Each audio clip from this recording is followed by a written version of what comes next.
Welcome to the Guild. We have been expecting you. Please, follow me.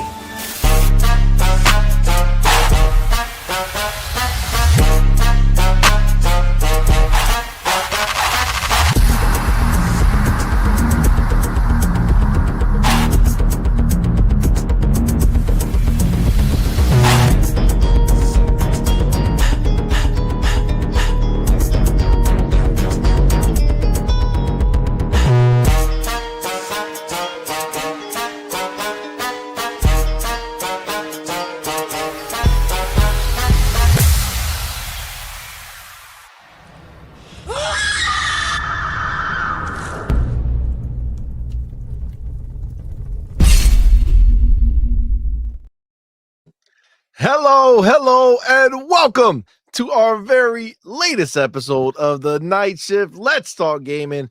I am CMoney, and you see him here.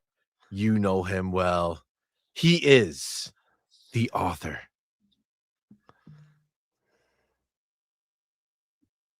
See that delay?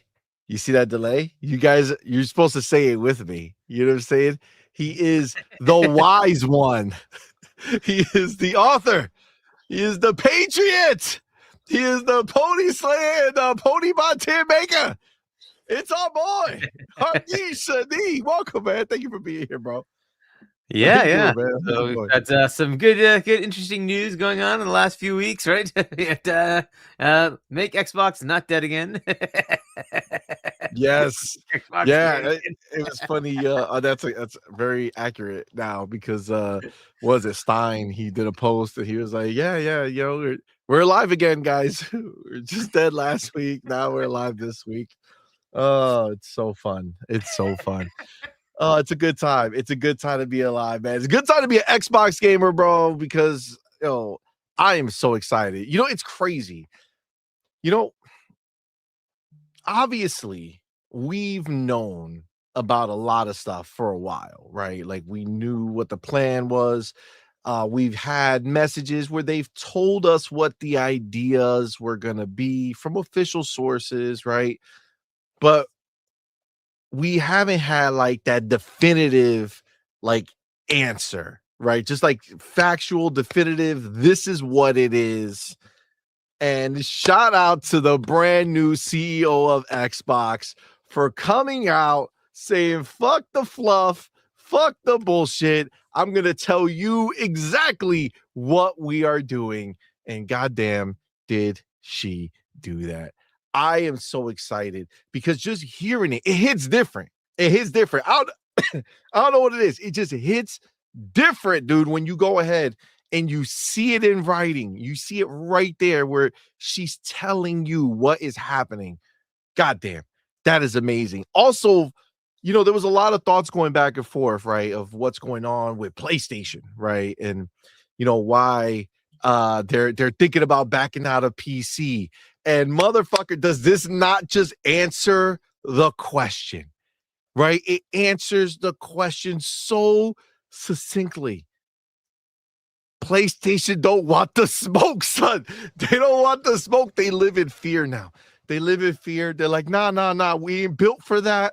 We can't fuck with that. I'm not getting in the ring with the Titan. I'm going to go spar with the nobodies, right? I'll stay in my little club. I don't want to go nationwide. I want to go stay in my little club and just box here, baby. That's it. That's where I'm going to stay with all the people I know I can beat, right? God damn. It's so satisfying. It's so satisfying. What's even more satisfying is watching the ponies on Twitter do their loops where they're trying to bring bring us down, right? Like, oh, look at them excited for, yeah, we're excited. We get more games than ever. You literally are pumped.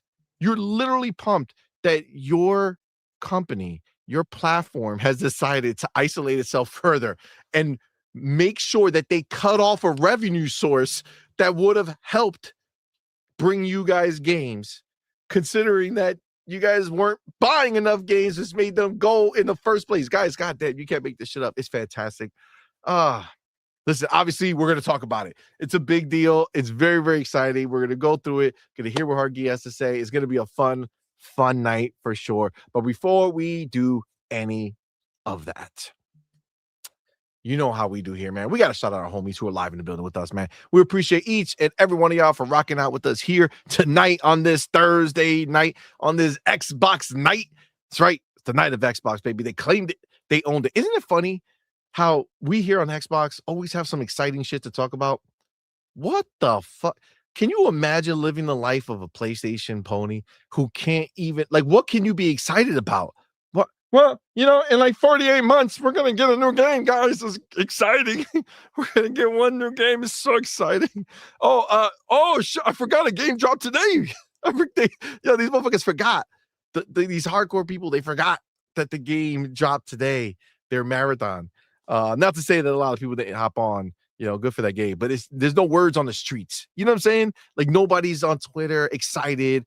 Instead of looking at Xbox, they should be playing their marathon and posting it and being so excited for it, but doesn't seem like they have been.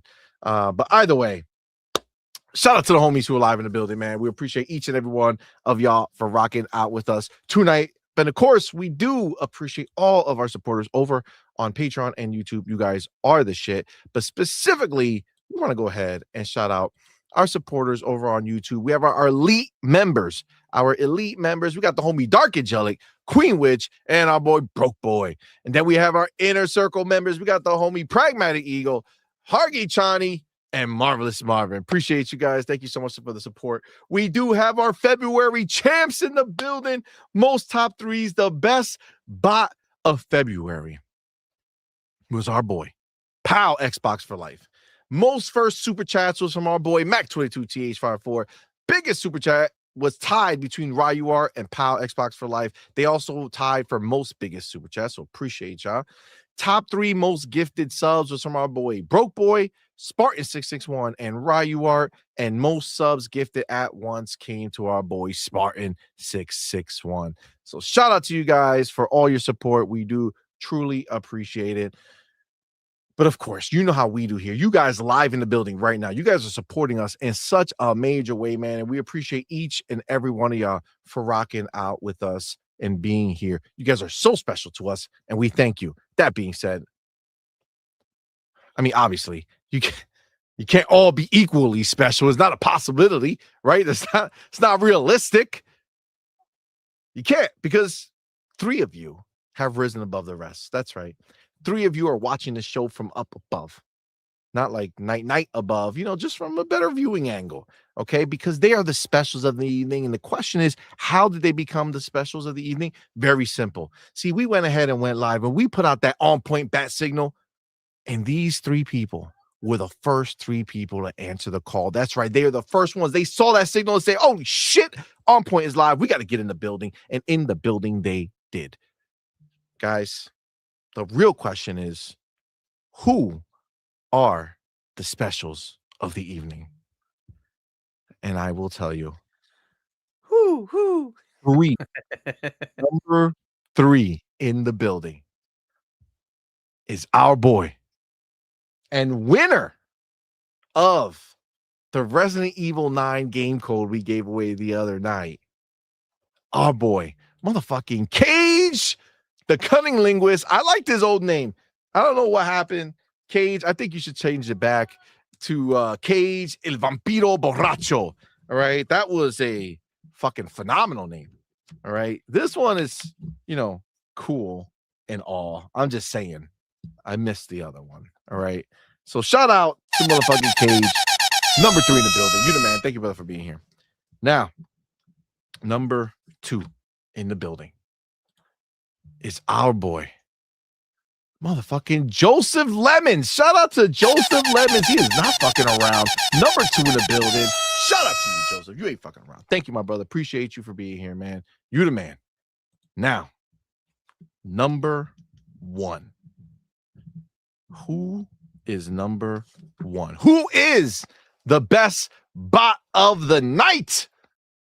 Well, that, my friends, goes to our boy, motherfucking Red Sun. Shout out to Red Sun being number one in the building. Best bot of the night. You the man. Appreciate you, my dude. Thank you so much for being here. And he does have a message.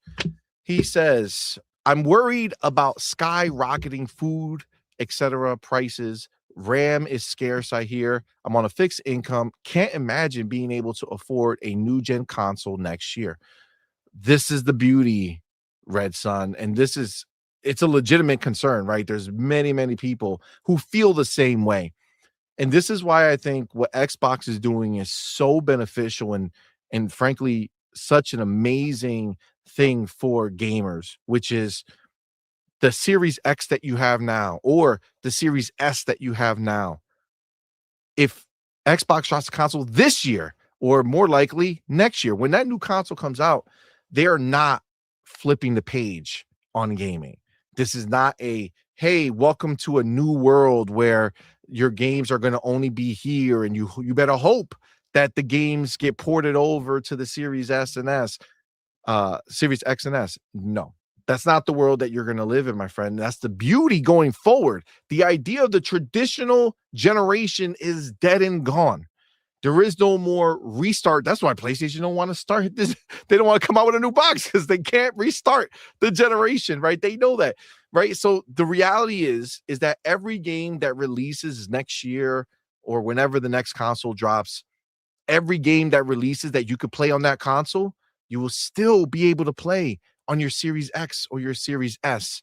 And I got to be honest with you, you shouldn't feel bad if you can't upgrade to the new Xbox, because this be the same as you feeling bad that you didn't upgrade to a better GPU on your PC. You know what I'm saying? You don't need to. You're still going to experience the games that are being released. Are they going to be as pretty? No, but that's okay because they're still pretty enough, right? Like, let's go ahead and I'll use an example of a game that I'm playing and loving wholeheartedly, and that's Resident Evil 9. That game has a very similar situation as Cyberpunk 2077, where on your Xbox and PlayStation 5, it looks great. It looks phenomenal. Looks like a fantastic game. But if you got the beefy PC and you turn on path tracing, all of a sudden the game completely comes to life in a different way, right? It's essentially a very new and different experience visually, but the game is still there and you're not getting some bootleg mobile version. You know what I'm saying? Like, you're getting a very competent version of the games. So next gen is not going to erase what you have now. You can, if you feel so inclined to upgrade at some point, you could start saving. Now you can start saving when the next one comes out. You can trade in your console and use it as a buffer to go ahead and be able to get the new one, or just rock with what you have. The games are still going to come to your box. You're not getting bootlegged versions. The Series X is a fantastic console, very capable console. And frankly, if you think about the real baseline in gaming, which is PC, where the bottom of PC cards are very, very low quality in comparison to a Series S or Series X.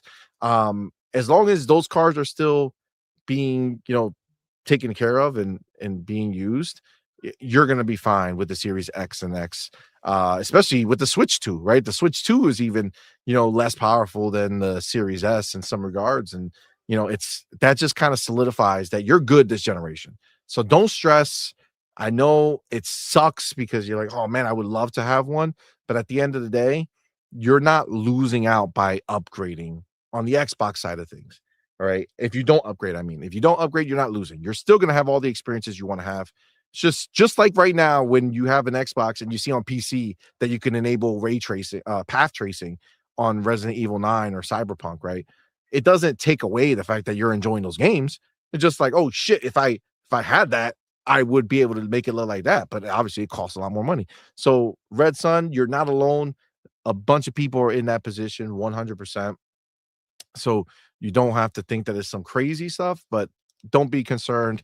You're fine. It's going to be okay. The generation is not going to kick you out, right? And that's the most important part. So shout out to Red Sun for being the best spot of the night, number one in the building. So let me just do this. I do want to go ahead and upgrade. I want to edit this so I can make sure I have everybody in here and everybody's getting their stuff. So you got Red Sun was number one. Got Joseph Lemons number two, and you got Cage number three. Perfect. Dunzo. Beautiful.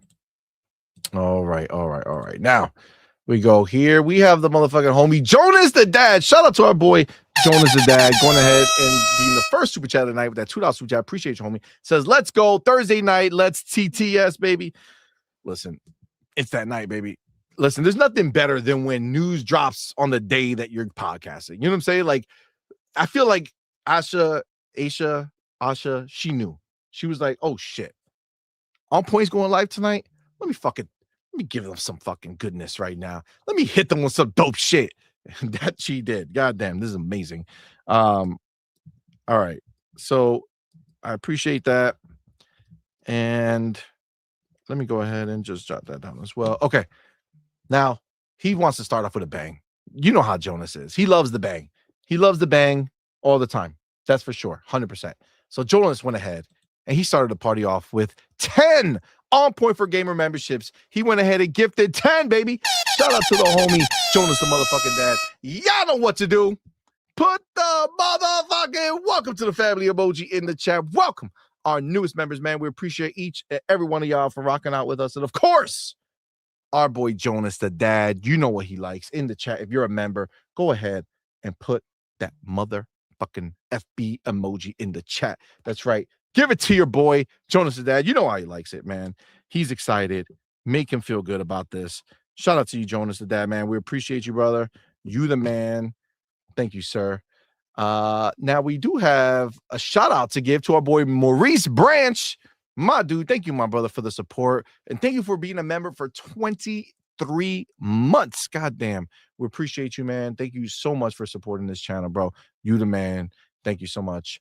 And then we have our boy motherfucking Marvelous Marvin, brand new elite. No, I'm sorry, Inner Circle member. That's right. He's the man with the master plan. Thank you, brother, for being here. Thank you for that $5 super chat. Says awesome live streams and videos. Can't wait for Xbox, Helix, Magnus, GTA 6, 007 First Light, and many more great games. Goddamn. Appreciate you, my dude. That's very, very kind of you. And I can't wait either. Very, very exciting times for sure. And a lot of bangers, man. A lot of bangers. I'm even interested in this idea about GTA 6 because, you know, I'm really wondering if Xbox is going to give us a sneak peek behind the curtains of Project Helix by dropping an OEM console this year and then the official one next year. I don't know. I would love it. I would be really, really excited if they did that because that shit will be crazy. But if they don't, that's fine. It is what it is. But I'm excited just like you, man. Appreciate you, brother. And then we got the homie Mac22TH 54 in the building with that $2 super chat. Appreciate you, homie. Says Marathon. I forgot it came out today. Yo, you ain't lying. I mean, listen, there's really not a lot of noise that's taking place when it comes to the game. But that being said, let's you got to call a spade a spade. There's people playing the game, right? It is day one.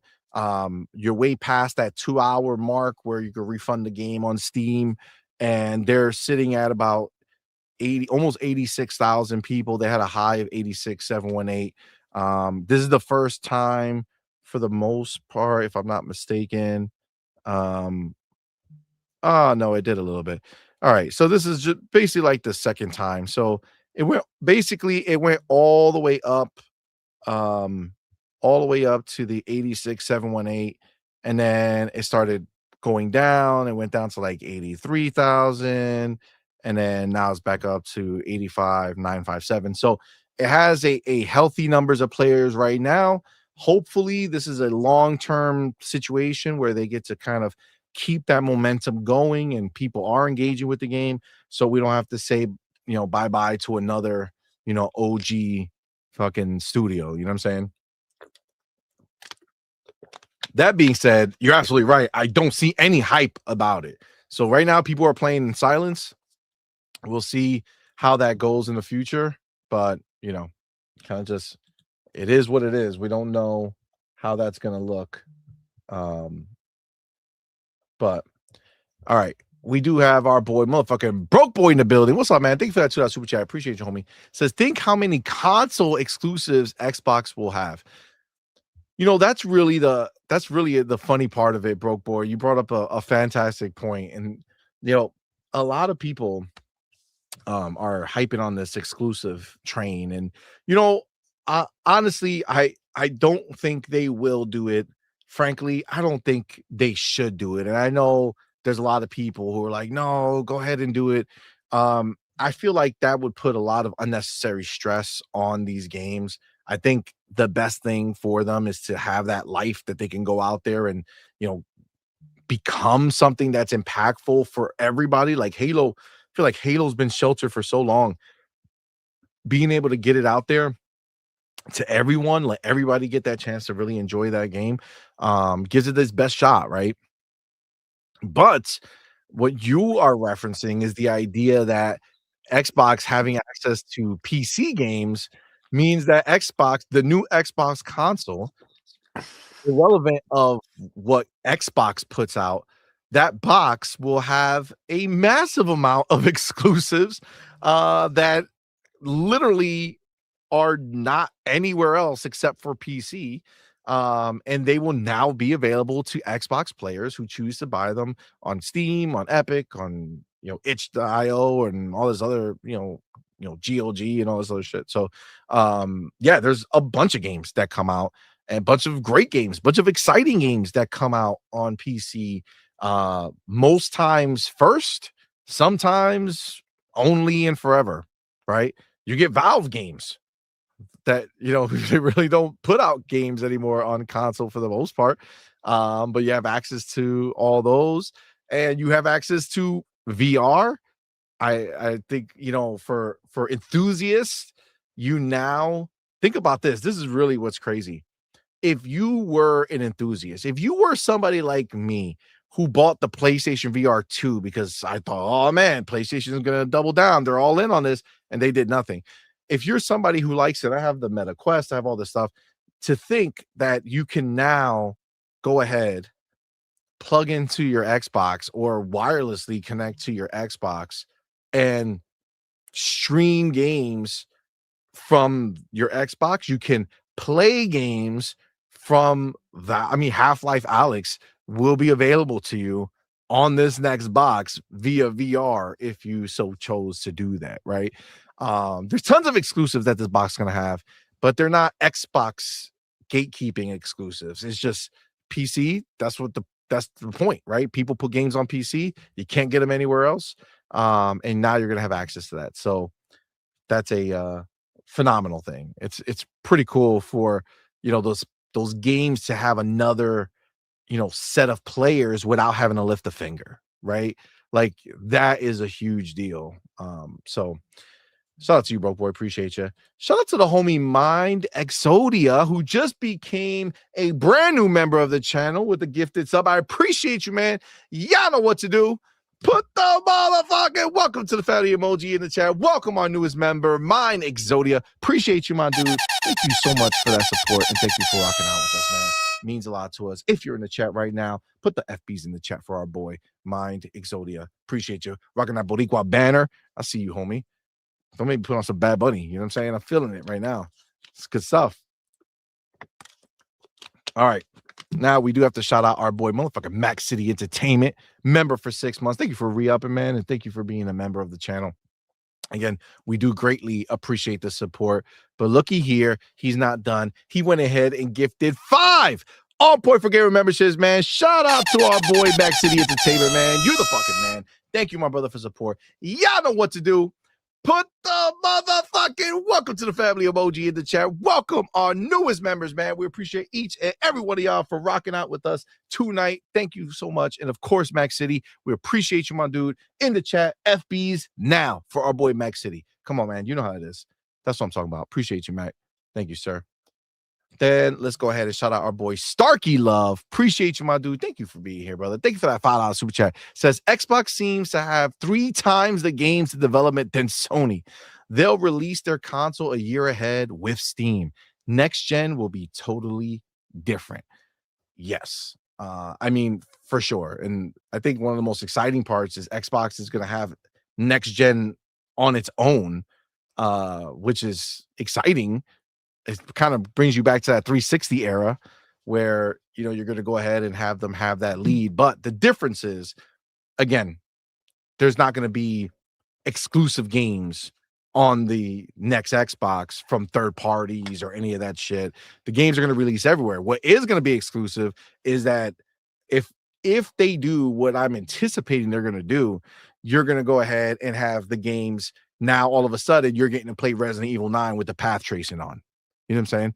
You're getting to play Resident Evil maxed out instead of the console looking version or the pro looking version. You get the actual top of the line, right? So for 2 years, 3 years, however long between now and when the next PlayStation comes out, you will have 100% the definitive version of any and every game that's released on PC or console. So that's a huge deal. So yeah, I agree with you. It's going to be a big difference, man.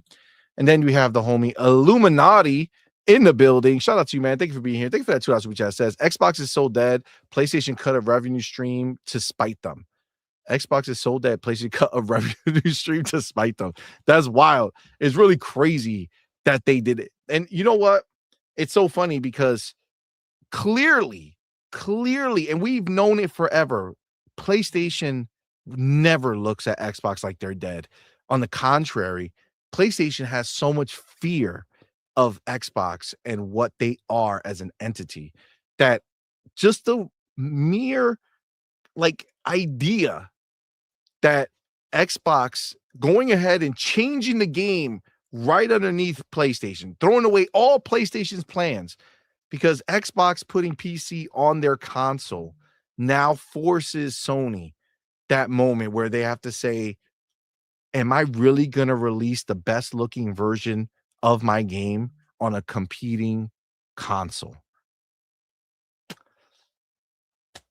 I think we see what the answer is roughly, but we've also had some weird stuff going on. So we're definitely going to talk more about this, but yes, I'm telling you, we joke about it all the time, but if this is Xbox being dead, long live Xbox's death. You know what I'm saying? Like this is what I want. I want them to be dead if this is what it equals for us as gamers, right?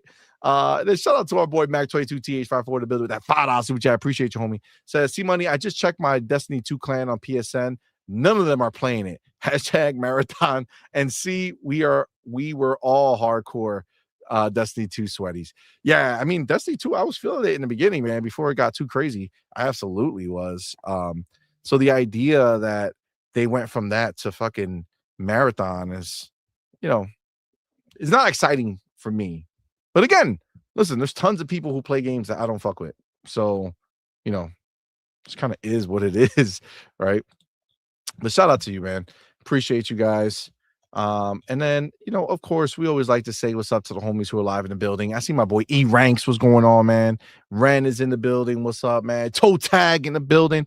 What's up, player? Ryu Art Gaming, our boy in the building. What is going on? Be nice. What's up, player? Thank you for being here, man. I see Erican in the building. What's going on, my dude? You the man, bro. Appreciate you.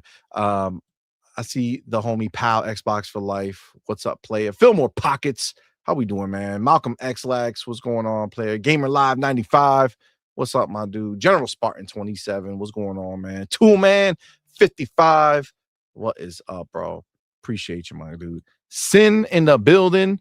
What's going on, man? Rylink Killer. What's up, player? Series X Pro, what's up, bro? Thank you for being here. Simple Jack, what's going on, man? No, I was on time, bro. I don't mess around. All right, we ain't playing those games no more. We be on time. That's how we do here. Kadam, what's going on, man? Thank you for rocking out, man. Outward Lyric, what's going on, player? Yes, Helix is real. Fun fact, Helix, this is not, we're going to talk about it, but there's actually some history to this name, Project Helix. This is not a brand new one, and it goes hand in hand with Asha's mandate of return to Xbox. It's an interesting one. We're definitely going to talk about it for sure. So very, very excited for all this. Anime compilations, what's going on, man? Thank you for being here, man. Appreciate you. Amit Kumar in the building. What's up, my dude? Thank you for rocking out with us. Vince C in the building. What's going on, man? Appreciate you, my dude. Game Shark, twinkle, twinkle, baby. What's up, my dude? Thank you for rocking out with us. Appreciate you, man, for being here. All right.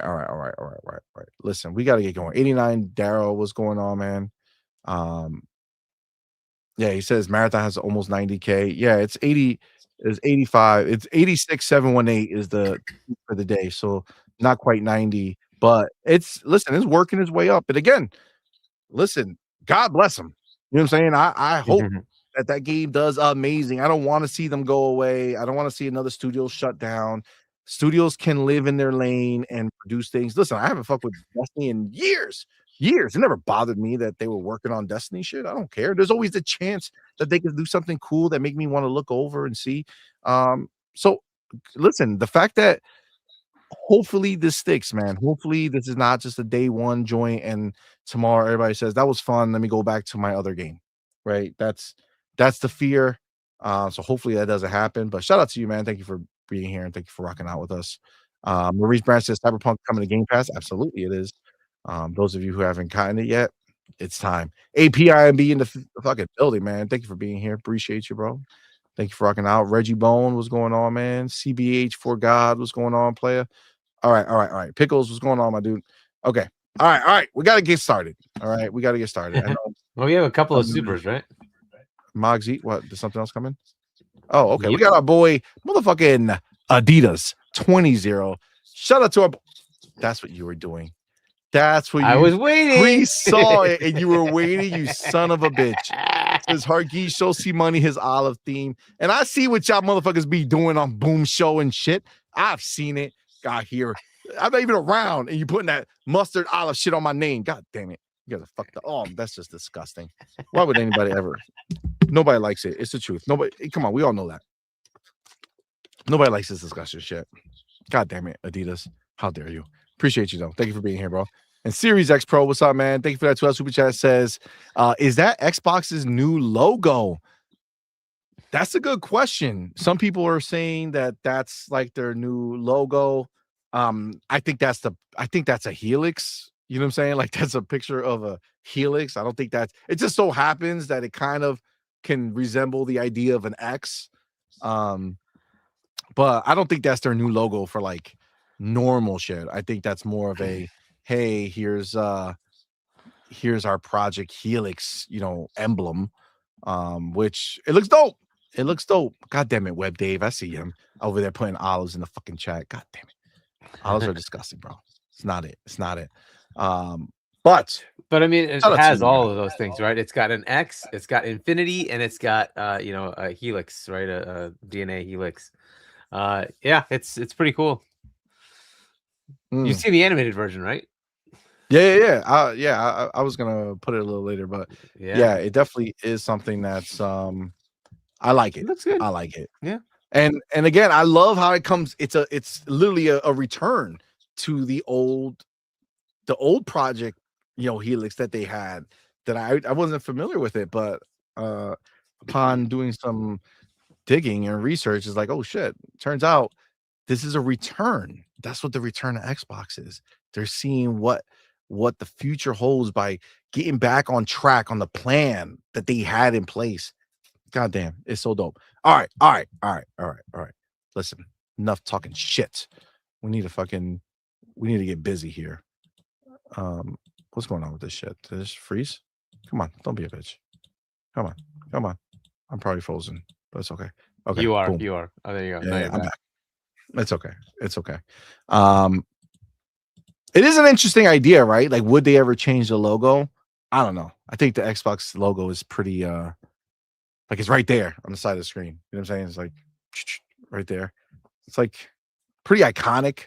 But you know, I guess the way she said it, anything can change at any moment. So all right. I'm gonna freeze for a second because I'm just gonna go grab our little thing. Oh my god, did you see fucking Jeff Keighley?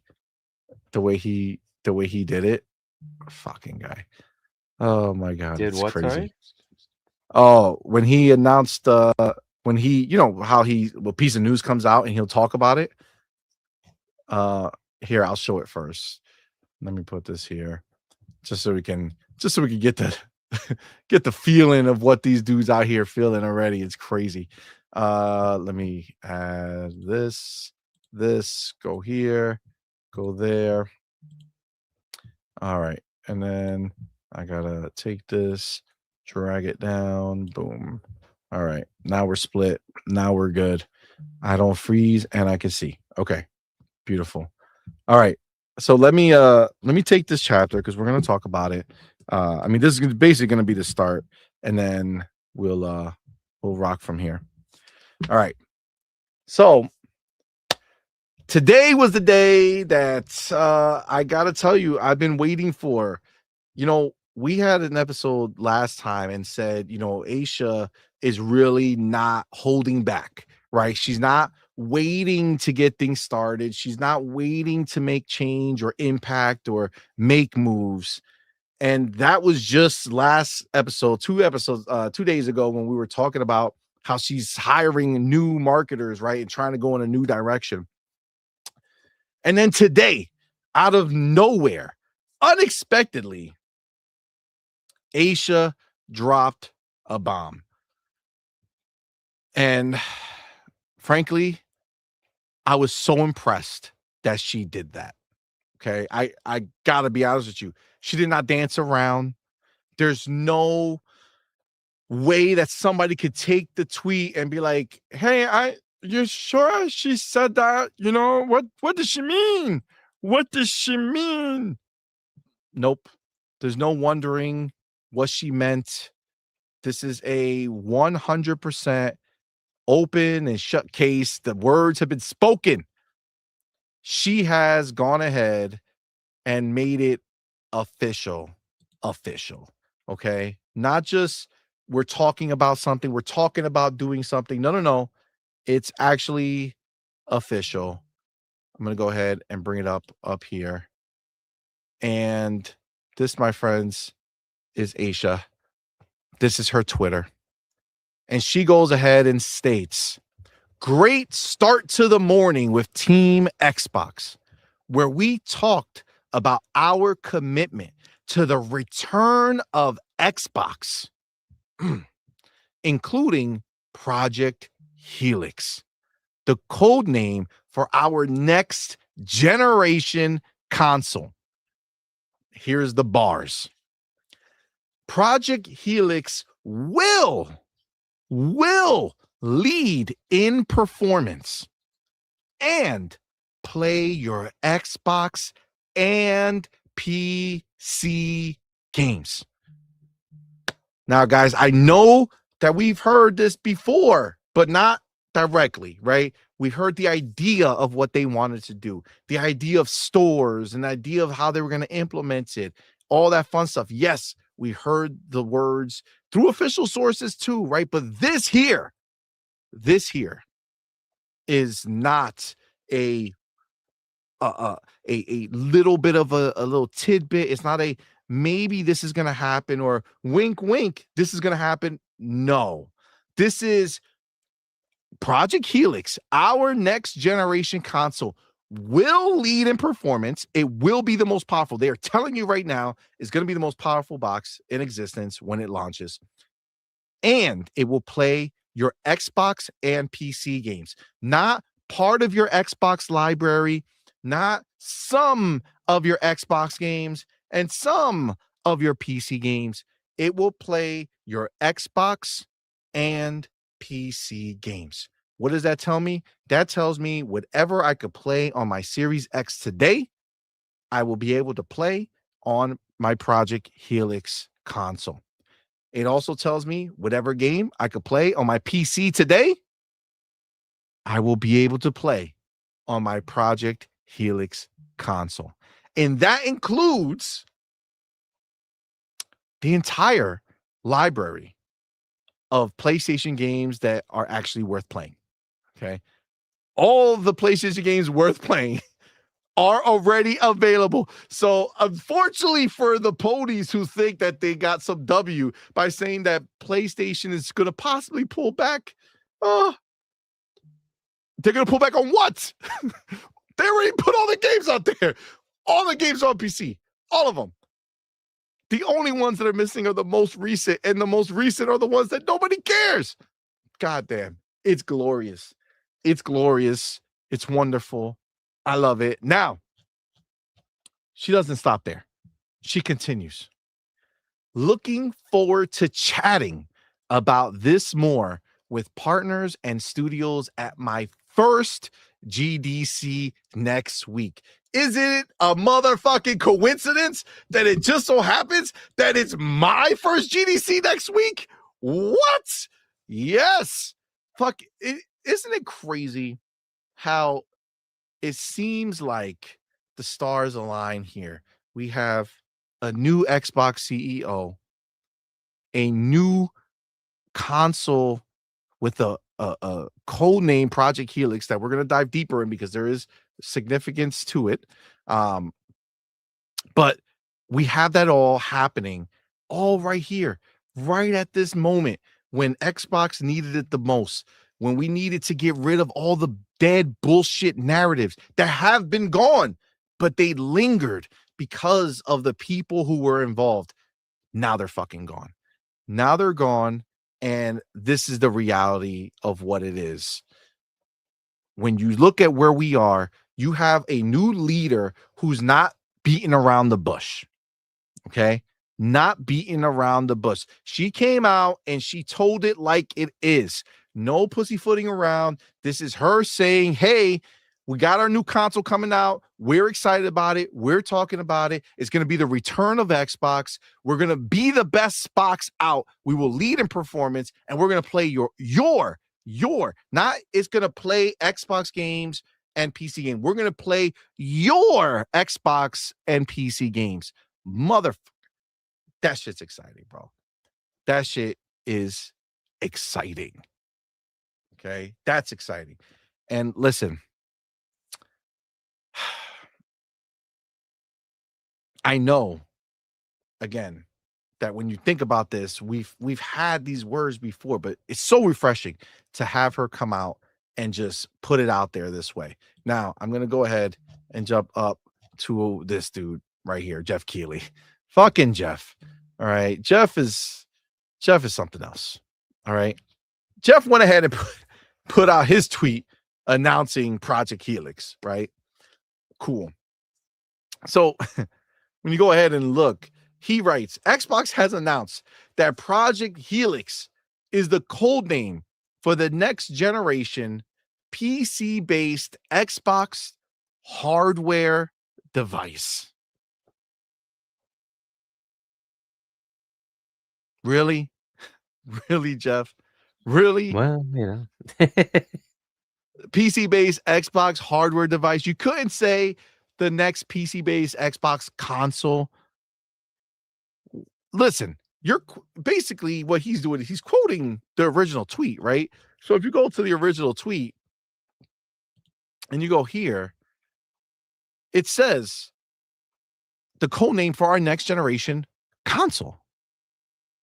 Why would you change the name? Why would you go out of your way to change the words of what she said to a device versus, or PC-based device versus their Xbox next generation console? Why? What's it to you? Is it because this is the very thing that has put in fear, that has put utter fear into PlayStation? See, before I was going back and forth and I was like, they're not going to fucking walk away from it. And I don't think they are, to be honest with you. But it all lines up. It all lines up. Magically, we hear the reports from Bloomberg being leaked this information literally days before Asha comes out. I know I keep fucking it up. Asha comes out and puts a stamp on it and says, yeah, we're going to play your Xbox and PC games. It's happening. It's done. This is the answer. Bro, now we know why PlayStation is running. Now we know they cannot compete. And they know that if they go ahead and put their PlayStation games on PC day and date, or even in the realm of day and date, they know that they have a strong potential to lose their hardcore fan base. A strong potential, especially if what I believe to be true is that this next console is not only going to go ahead and let you, play your Xbox and PC games that are yours, but it's also, I believe, going to let you bring your own controller. I do believe that you're going to be able to play your games how you want to. And that means that a PlayStation fanboy who says to themselves, I love my DualSense, right? If that's the answer for them, they will be able to go ahead and take that controller with them on this Xbox because, again, if it functions as a PC, it will have no problem being able to recognize another controller. And they know that if given the choice, it would make no sense for a pony to go ahead and wait until some other time that PlayStation might show up to the party when they can get PlayStation games, Xbox games, and PC games all in one place. And technically Nintendo games if you so choose to, break certain laws. You know what I'm saying? But overall, that's the reality of what it is, right? That's the reality. That's why they're so scared. It's crazy. It didn't until I saw it in writing, until I saw Asha come out here and fucking just put it out into the world to let them know that PC games and Xbox games, your Xbox games, your PC games are going to work on this Xbox. Woo! Bro, now you see it. Now it's easy to understand why they disappeared. It's easy to see why they disappeared. Now, of course, I want to get our boy in here, but let me show you the cool new the way they do the logo for this. This is it right here. I like the music too.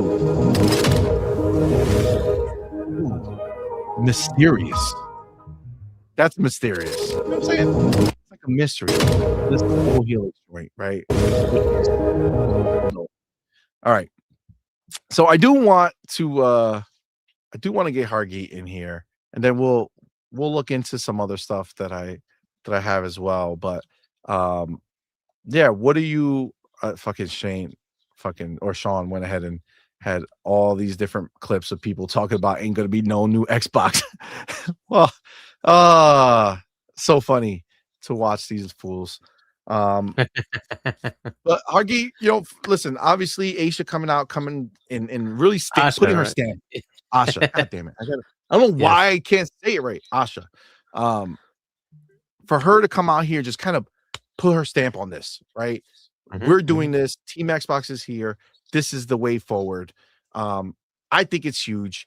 Really just confirming everything that we've been talking about. And then, really diving into the idea of how this really makes it clear why PlayStation doesn't want to play anymore. Why they're going back to their little house with their ball. They're upset. They're not happy. Hargeet, go ahead. What do you got going on? Tell me. What do you think, brother? I mean, look, finally we get like confirmation from leadership about the project name, right? We already knew it was coming. We had Sarah tell us that they're working on the next console, so we already knew that was coming. And we've had enough things from Jason about this, right? Jason Ronald. So now what we also get is that, hey, they're talking about it next week. That's exciting. So we're actually gonna start hearing about this thing, and what does it actually look like? So to what Jeff was saying, is this a PC thing or is it really still console? I still think it's gonna be console, and it's gonna enable 100%. Enable the ability for you to bring in the stores from Windows, because look, you already have Windows there, right? I've been saying that forever, and they put that architecture out. You already have Windows running on your current console, so it's just add another feature basically to the console side to say add this capability of Windows as well. And a lot of what they're doing with Windows 12 is modularizing everything. So you have a very core OS, and then each part of it is just running on top of it. And the gaming is one major aspect of Windows 12. So they basically have the formula, and they're just going to have the console version. They're going to have the Windows version. I think the console version will just be what it is, because everybody assumes that they're going to get rid of that paywall for online multiplayer. And I'm like, I don't know. They're going to get rid of that. It's a lot of money that they would just throw away. So I don't know. I don't know if they're going to get rid of that. I think they're going to say, no, this is a console. It also takes away all the legal headaches of allowing backwards compatibility. You just say, no, it's an Xbox console. It's still running Xbox OS. It's an Xbox console, and it just happens to also play PC games. So I mean, the current one runs PC apps. So you literally run Windows 10 apps on your Xbox. That's where you get Netflix or Hulu or whatever, Disney, right? All those are Windows 10 apps.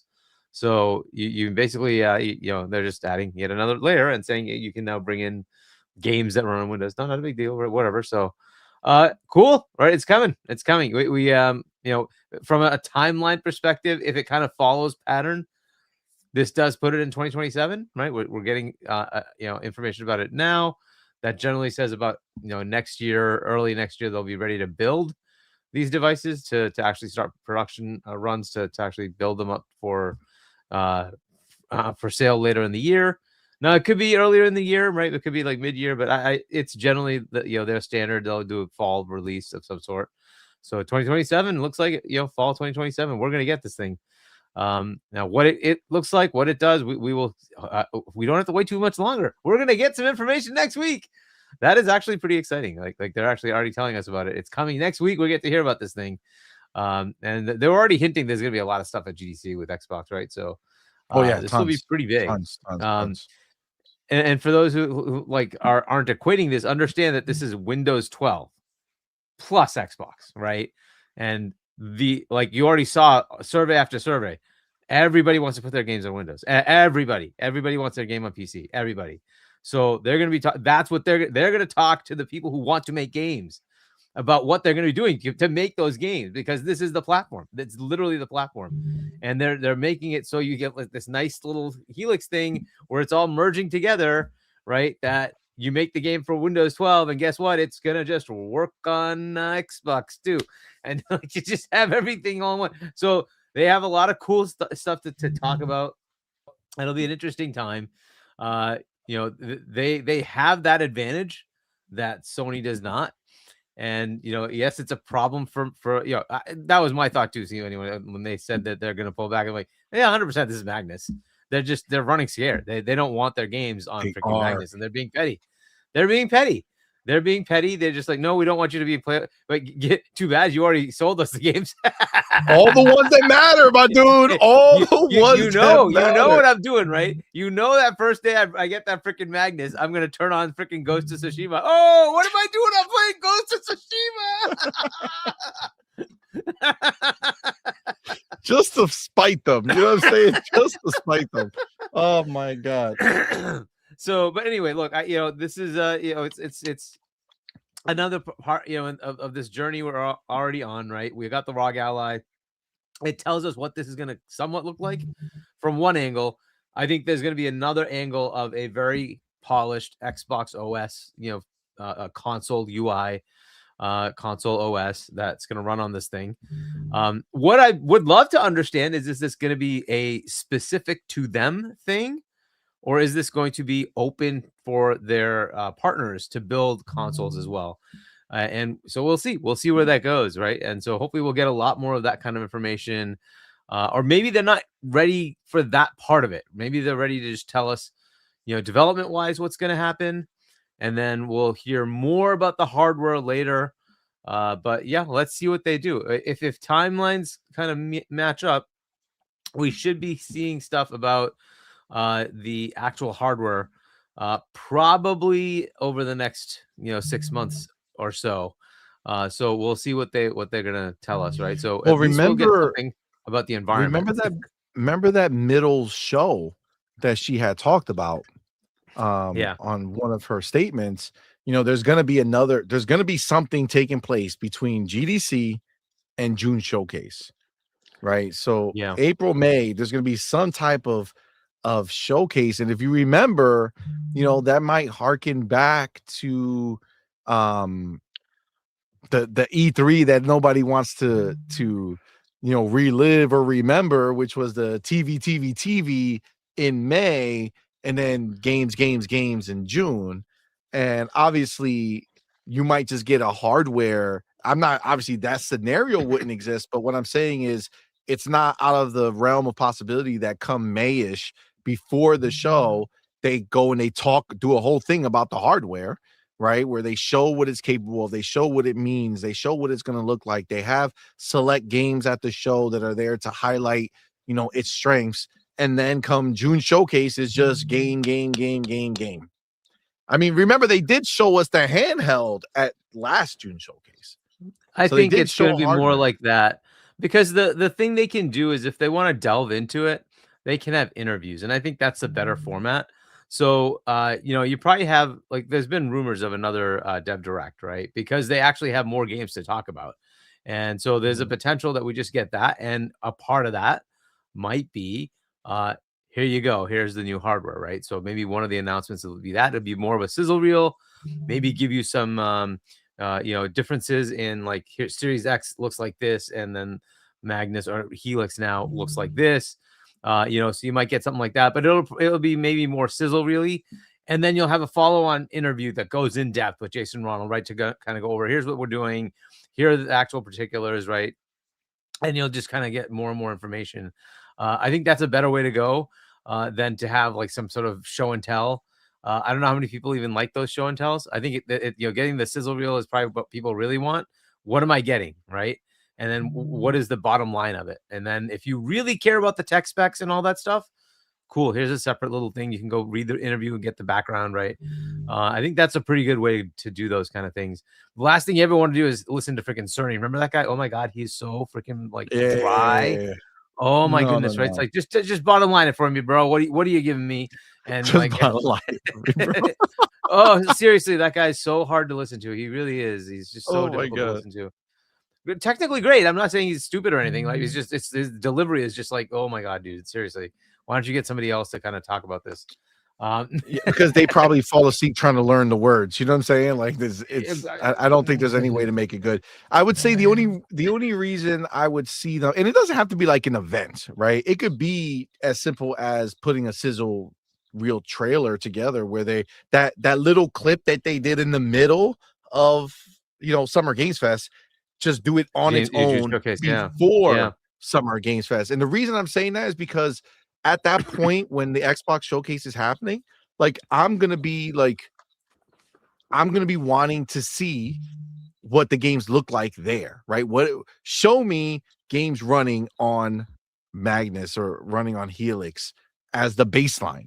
You know what I'm saying? You just gotta show me the best version of the shit, just always, right? Like that's what I want to see.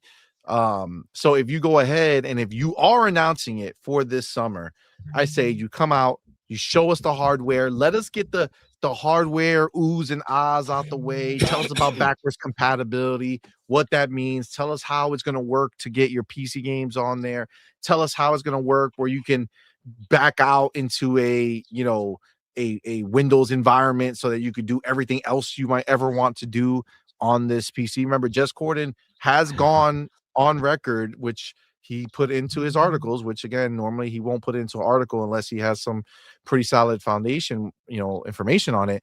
And he said that you're going to be able to write articles on this thing and print from it and do all this stuff. It's going to have the base of the Windows behind it, right? Whether it's Windows 11 or 12, like I'm assuming it's going to be 12 by the time it comes out, which is what you're suggesting. So, I mean, we already know that this works, right? And I could tell you it works on handheld, where it literally loads into an Xbox. There is none of the fluff in the background of Windows. And then I press a button and boom, I instantly load into Windows, and it's free reign, right? But the bigger one that shows me more, because I don't really, obviously when I bought the handheld, it's not like I've been using the Windows version of the handheld and then I switched, right? So I didn't have anything on there or loaded on there that would, start by itself or do any of that shit that it had to suppress outside of its own services, right? Outside of just Windows own things. So when you boot out of it on a handheld, there's really nothing too crazy happening, right? It's just everything's now available. But on the PC, right, on this very PC that I'm using right now to run this show, I have the Xbox full screen experience on here. And when I turn on my PC or when I restart it or whatever it is, it boots right in to the Xbox experience. And it is completely ready to go immediately. I don't have a million things that need to load up. It works right away. And then what I do, you click the Windows button on the PC, or you hold your controller, hold the button, and it pops out, and then it just says very easily switch to Windows. And then as soon as I do that, all of a sudden, all the pop-ups that I get, oh my God, from the McAfee thing that I don't subscribe to, but it keeps trying to make me subscribe to it, exit out of that. All these different Razer pops up because I had this screen that I use as a background, and it decides it wants to pop up all the time. And all the pop-ups start coming out, and I got to turn everything off. Jesus Christ, get out of here. I got to get to what I'm doing, right? So it works today on Windows.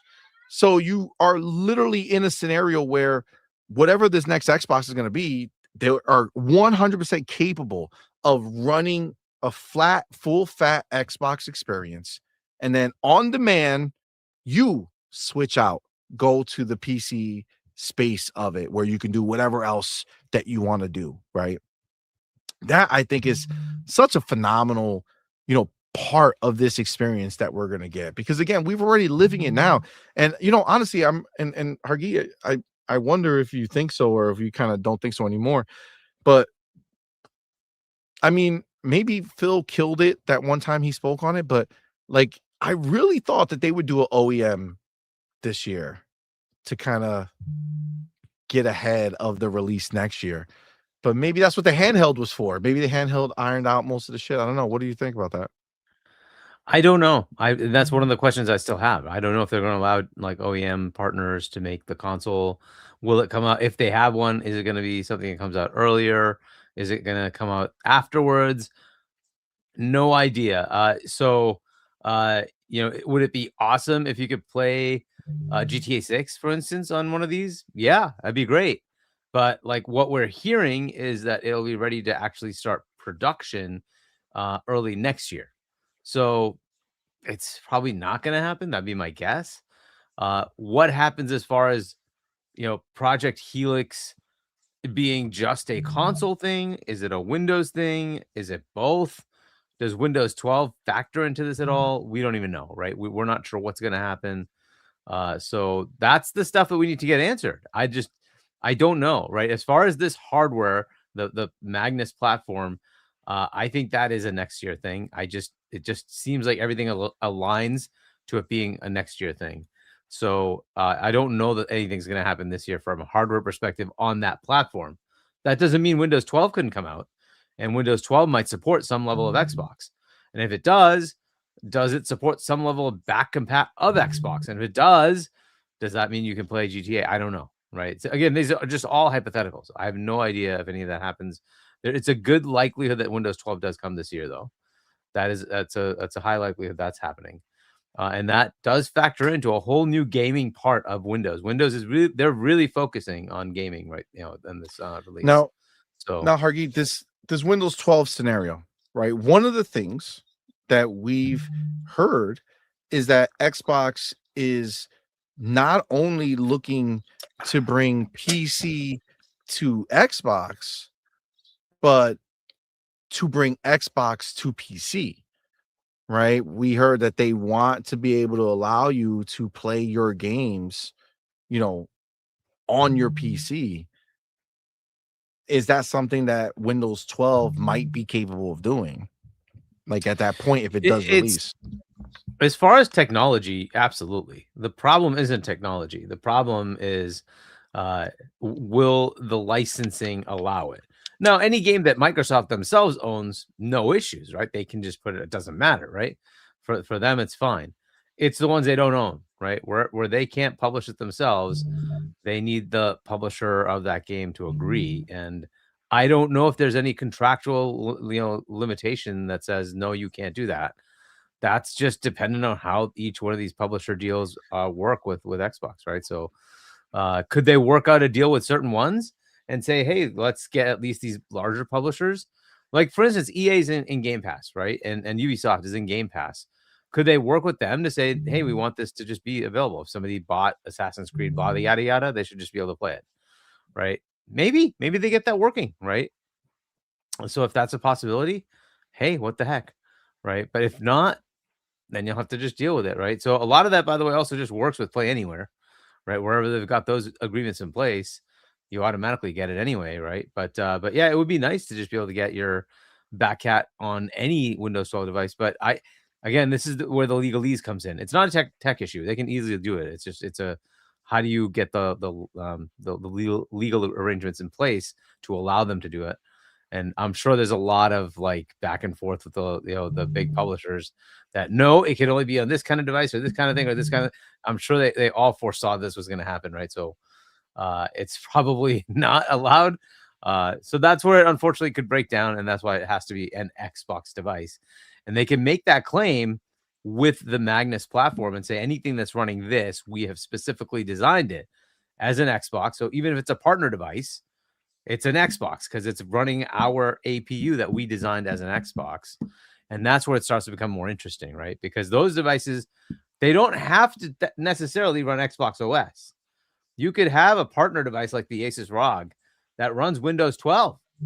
But this is an Xbox hardware device, though. So it should have access to everything, right? So they're going to play that game. We will see how that plays out, right? So there would be advantages to buying this platform if you happen to have any back catalog library on Xbox today, because you would just have access to all of it, right? You'd want to have that. So even if you're looking for a PC and you can get a Magnus platform PC, right, which is still a very good PC, it's a very, very powerful machine, right? You get that, you suddenly have access to all of your old Xbox stuff in case you ever want it. It's there, right? That would be the kind of the thing they can 100%. Work out.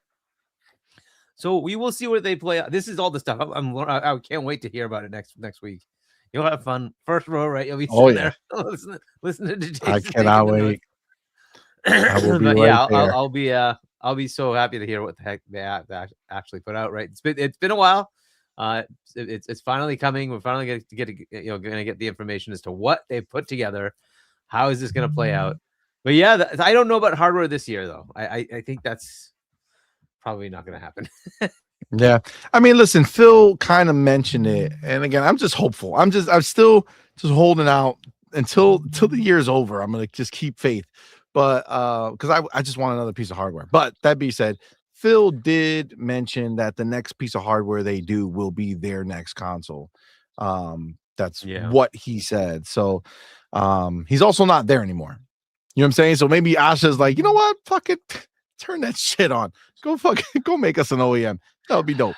Well, look, it has to be software and hardware, and I think that's going to be the problem. And so that's why I think realistically, you're probably still looking at next year. And from a hardware perspective, what we're hearing, it really is just it will be ready to tape next year. It's ready to actually move into production next year. So early next year, but it'll be next year. So I don't know.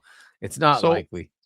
So we have Bounty in the building. What's up, my dude? Thank you for being a member for 26 months. Goddamn. Thank you, brother. Appreciate you, my dude. Says, when do you think the new Xbox is coming out since they announced it so early in the year?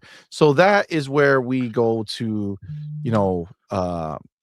AMD, who told us that they'll be ready to go by 2027, by fall 2027 or whatever. Which, we were kind of lining up with, between this year and next year, because again, Xbox typically is not going to start talking about a console years and years before, its release, right? Like they brought it up, like to be clear, 2024 during that meeting, they brought it up, right? It's being worked on. They want to let everybody know because people were doubting that they were going to make a new console, whatever bullshit. So they brought it up, but it really was last year that, the talk really got started with it, where all these hints about, PC game, storefronts on there and all the rumors and all that fun stuff, right? So I was really thinking that because they started talking last year, that this year they were going to be ready to go with the OEM.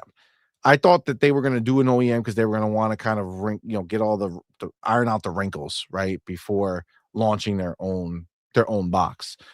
That being said, when you think about, I kind of, when you start thinking about it, yeah, it makes sense what you're saying, because the real piece of the puzzle that you need in this OEM to make it, an actual Xbox, is to have that ability to just put in your game and play an Xbox game. Not like now where basically all of these PCs and stuff, they're all quote unquote Xboxes because I can put the Xbox, a full screen experience on there, but I still can't load up, my Xbox library, right? It's whatever's available through PC on Xbox Play Anywhere or anything I buy through Steam or whatever, right? So I do get that. I do see that. So Bounty, I think 2027 is for sure the target. Listen, we could be surprised, okay? We don't know. Money like, can hey, change anything, right? And they are one of the few companies on the planet. You know what I'm saying? They are the wealthiest, but one of the wealthiest but companies on the planet. So this CMoney is my entire issue with the entire idea of focusing on console, is unless Microsoft wants to actually go back to sort of the early Microsoft era where they're like, oh, there's a competitor.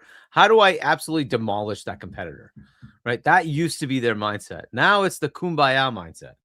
Right. And it's like, well, so, but it is. And if they wanted to compete, right, they literally have the money to buy Sony, to buy Nintendo, to buy everybody. They have that money. They literally made 30 billion in profit in the last 3 months. 30 billion in profit in the last 3 months. They make so much money and they have hundreds of billions in the bank. They could easily just say, well, you know what? We kind of like what Sony's doing. Let's just buy the whole thing. It's up to regulators to say no, right? Which may happen, may not happen. But ultimately, they literally could just totally eat their competition. They literally started this saying, we're going to buy Nintendo. They went and asked to buy Nintendo. Okay. They don't care. They will take so that was what they used to be like. Now it's we like to play in everybody's backyard and we just want to sell the software with them and we want to play kumbaya.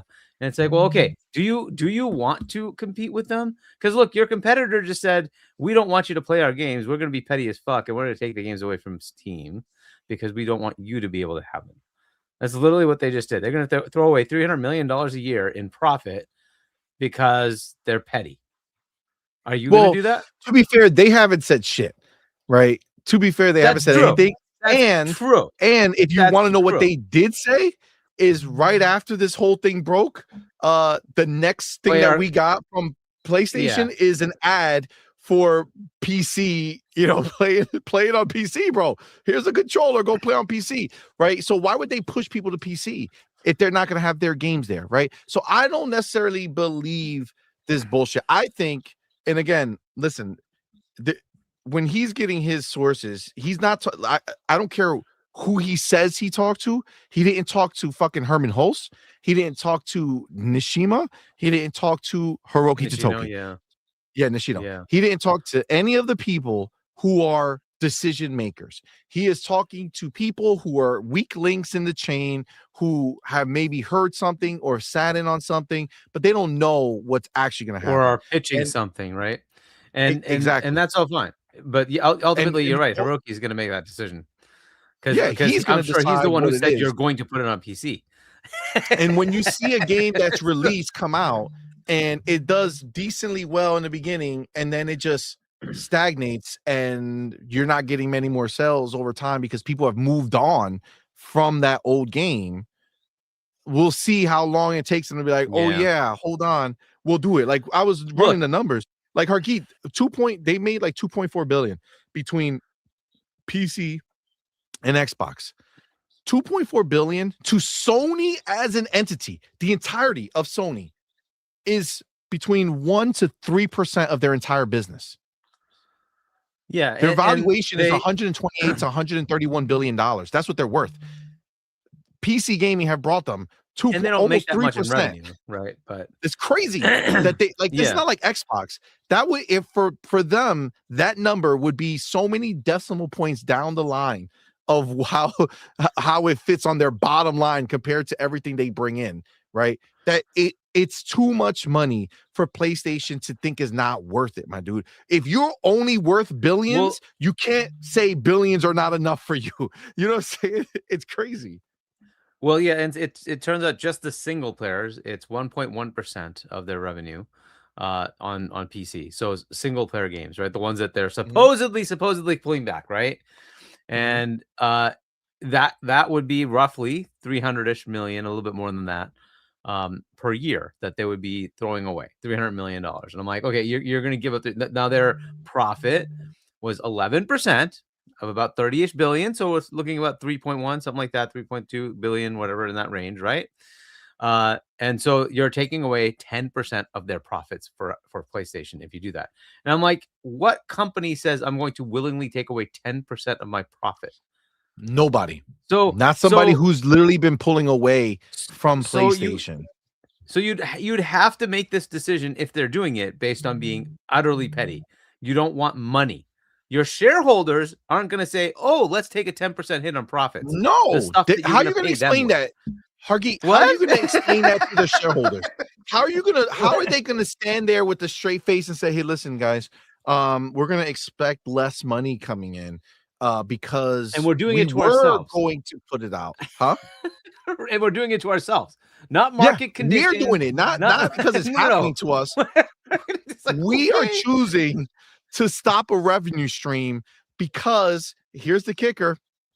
Other players might be able to buy our games, guys. I know, shareholders, you don't get it. See, let me explain it to you. You see, there's this thing called a console war, and the PlayStation fans don't want the Xbox fans to give us money. So, shareholders, we're not going to take their money because PlayStation fanboys demand it. Now this is and look, I could see this if it wasn't significant, right? So if you say like Sony makes, PlayStation is just like, 4 to 5% of our total revenue. It's not. It's like half their revenue. They make so much in PlayStation that if you're going to cut that profit, that literally is shareholder profit you're taking away, right? Whereas 100%. So now if I say the opposite and I say, okay, if they're going to be petty like this and Xbox is not going to like play the same game, then I don't see how you can then say, I want to bring back the console. You can change the messaging, but people are still going to equate it the same way. So if you want to play the same game, then Microsoft has way deeper pockets, way more leverage to say, we can actually take that profit hit. You know why? Because we make bank on everything else. So we can just take that hit for a couple of years. No problem.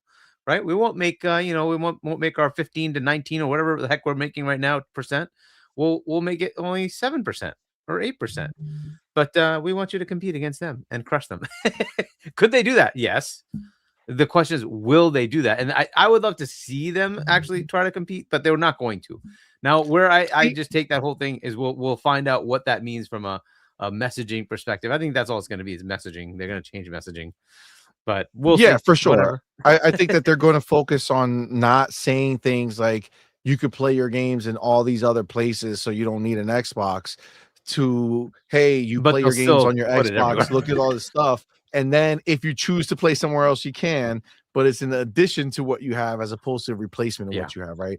They're gonna find a way to market it that way. But this is the thing, and I know the mentality behind the words, right? But I just don't see it that way. And maybe it's because where I'm from, and how I grew up and what I saw, but I don't see them as playing nice. I know everybody wants to do that, right? They want to say that Xbox is playing the nice guy, but I think in a world where Xbox had as much reach, if Xbox and PlayStation were on equal footing, right?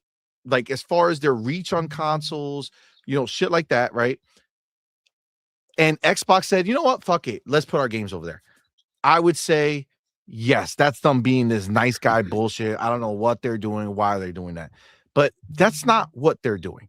Okay. They've been around the block. Okay. They played the exclusive game all the way until 2024. Okay. They've done it. Now I know people say, well, they didn't have as many games or many studios. Cool. I understand that. But they've already done that game, right? And this is the thing. There's no amount of exclusives, okay, that are going to change the minds of the vast majority of casual players who buy a PlayStation. Okay. They don't care about the core games that we care about. They don't. Okay. The vast majority of people who are buying a PlayStation are going ahead and saying, I'm going to go ahead and buy this box because this is the box I know. And I'm going to play it because my friends have it. And I'll play Fortnite and Call of Duty and all that shit with them. And that's going to be it. That's what I'm going to do. Right. So I feel like when you look at that, those people are buying a PlayStation no matter what. There's nothing you could do or say. There's no amount of treats you could dangle over their heads. You can literally swap games.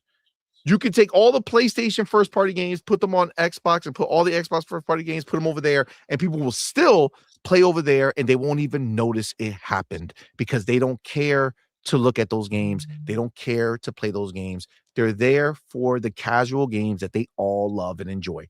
That's the reality of what that is, right? So considering that those people are never going to come over, now you're just left with the hardcore group, right? Are you going to entice those hardcore players to come over? Well, some of those hardcore players, doesn't matter what games you have. Guess what? We already had the better games. We already had them. Halo, Gears, Forza, the better games the entire time. It never made them come over. Okay. It never made them come over, never made them want to come over. This is just the reality of what it is. So now at a certain point, Xbox looks at the situation and they do what I think is the only thing that makes sense. Okay. They say, we're going to take our drugs and we're going to sell them on their block. We're going to take our goods and sell them on their block. Because you know what? Yes, PlayStation is going to get a 30% cut that they never were going to get, but we're going to get a 70% cut that we were never going to get. And this is the bigger one. And this honestly is the biggest part. Fuck the places that PlayStation and Xbox are both equal footed, right? Let's call a spade. In US and in some of these places, they're about the same, right? US is heavy with Xbox and PlayStation. It's not here that they're being dominated. It's in the whole world, right? Guess where Xbox is not? In the rest of that world, right? Yep. So many of those countries, they could wear the shortest skirt in the world and motherfuckers are not going to look their way. Okay. There's nothing that's going to happen to make the people in some of these countries ever even consider Xbox a reality. Okay. But there is, but go ahead. Okay. I'll give you the answer later. Okay. You give me the answer, but all right, go ahead. All right. So here's what they need to do. All right. If they wanted to do this, you basically eliminate PlayStation having access to the games that they want. That's how you do it. And how you and this is not a profit thing though, right? It's not going to make it profitable. You have to take the hit. But you would do things like let's say buy Sega or Capcom or something like that and say those games will not come to PlayStation. They will only be on Xbox and Windows.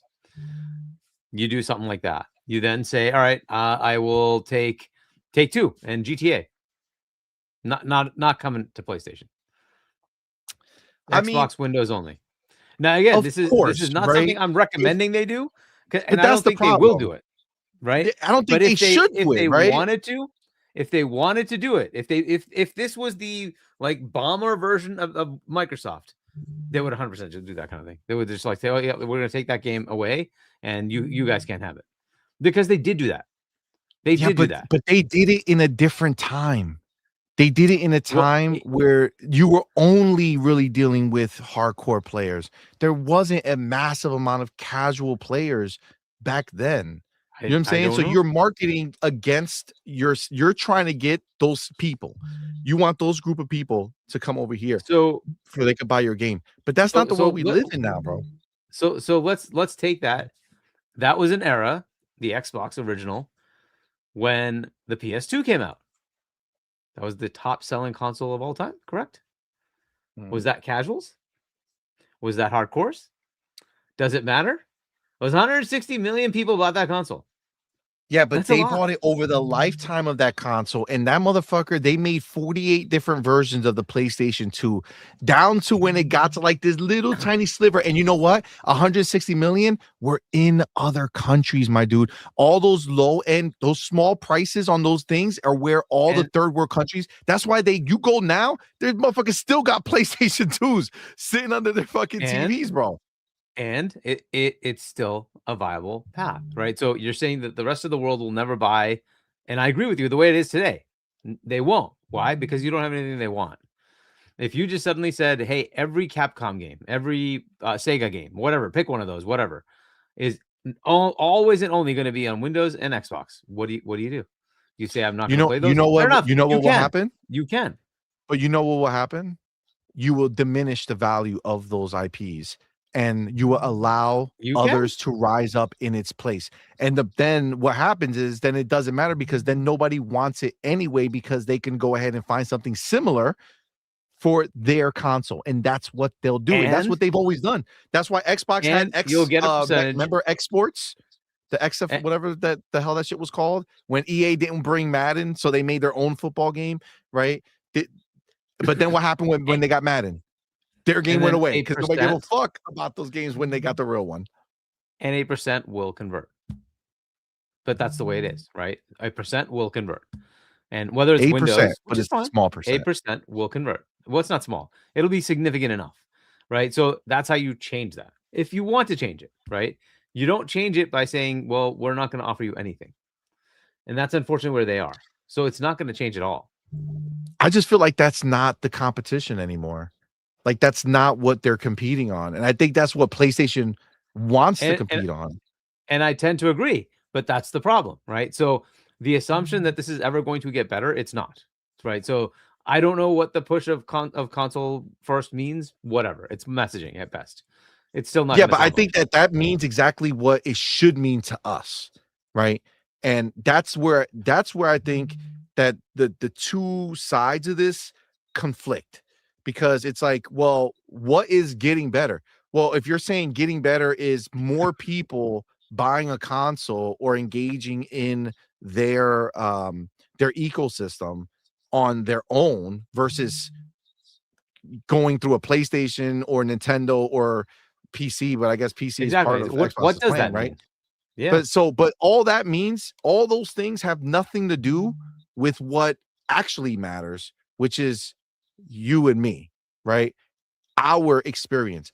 All those decisions, doing all that stuff does nothing for us because what it does is make them make less money, which in turn puts higher pressures on it. And it makes them say, well, we're not going to go get that day and date third party game because we got to fucking try to market the shit out of our first party game to hope that people come over to come get it. Right. So like I am so far away from that time. And again, I was agree. To be clear, which is why I don't want them to concentrate on console. I don't even care about it. I would rather. Yeah, but you're going to concentrate on console. I think when I hear concentrate on console, for me, they said that that's going to be their reference point, right? Everything is from console and the games down, right? Which means they want. So, for instance, one of the things that we always hear. And not that it is the case now. I don't know. You and I don't know. We're not in there. But one of the things that we do here is that a company might be making a game with a certain box in mind, and then using that as the reference and then moving elsewhere. So they might be saying, hey, listen, the PlayStation has this power profile, so let's make sure we hit this power profile the best way we can, and then we'll go make the other versions off of that, right? I think that is number one, where it's like, no. I don't give a fuck about the Pro. I don't care about this. I don't care about that. It's the Series X and the Series S. That's what you make this shit for. You make that shit sing. You make it work beautifully. And then after the fact, I don't give a fuck what happens, but this shit is going to be made for this no matter what. This is where we focus on, right? That to me is making sure that is first. When you come to the next Xbox, that power profile, they want to make sure that it's all about us not being left behind. No. They said, listen, it doesn't matter, but it matters to them, because I told you, when I sat there, I talked to Albert Pinello back when he was there, and it was such a big deal before the Xbox One X came out that PlayStation was spanking it. So it only doesn't matter until it matters, Hargeet. And if you are in a situation where you put out a box and this other company keeps getting the better version of the game nonstop, it does put that negative connotation on your box. It's just what happens. We lived through it all with the 900p scandal bullshit, right? Everything, it's 900p. It's a 1080p over here, right? We lived that life. It was a negative thing. They said that they never, ever, this is what he told me when I was at E3. I asked him the question. He looked at me. He said, we're never going to release a box that's not the most powerful box again. And I believe that to the core as an entity. What does that do for sales? No. It's not about sales. It's about us. Zero. It's about us. But it's about us. And that's the point, right? It's about the player being put first and center. You know that you have the best experience when you're buying our box. But what does that? So it doesn't translate into market share. Yeah, but the sales are the part that we don't care about. PS2 is the one that was the least powerful, and it won. PS3, supposedly more powerful, but the games didn't work out that way. The games ran better on 360. Still didn't matter. You look at Xbox One X was more powerful, substantially more powerful than the PS4 Pro. PS4 Pro outsold the Xbox One X, let alone PS4 outselling Xbox One. So but that's where we're talking sales, right? So, but that's what I'm saying. That's where we're talking sales. And that's what I'm saying when we look at the actual reality of what we want, of what we care about, it's what benefits you and me, not fuck the sales. And I think that that's where she's kind of going, right? Because at the end of the day, she knows that the box means something to us, right? She knows it means something to us. Players. She also knows that she's going to meet the players where they are. So she's telling you the same tale with two paths, right? Yes, we are important. She's going to make sure that we're returning to the roots of Xbox, that our box is going to be special. The games that we make are going to be special. That's all beneficial to us. The games are going to Game Pass day one. Boom, we're getting all these games. That means something that's what I want. Us. Yeah, that's it. That's all that matters. With the whole how much console sales and console wars and all that crap. No, you're right. Literally, my thought process on this is just keep my Game Pass cheap, keep giving me day and date games, and keep making tons of them. That's it, bro.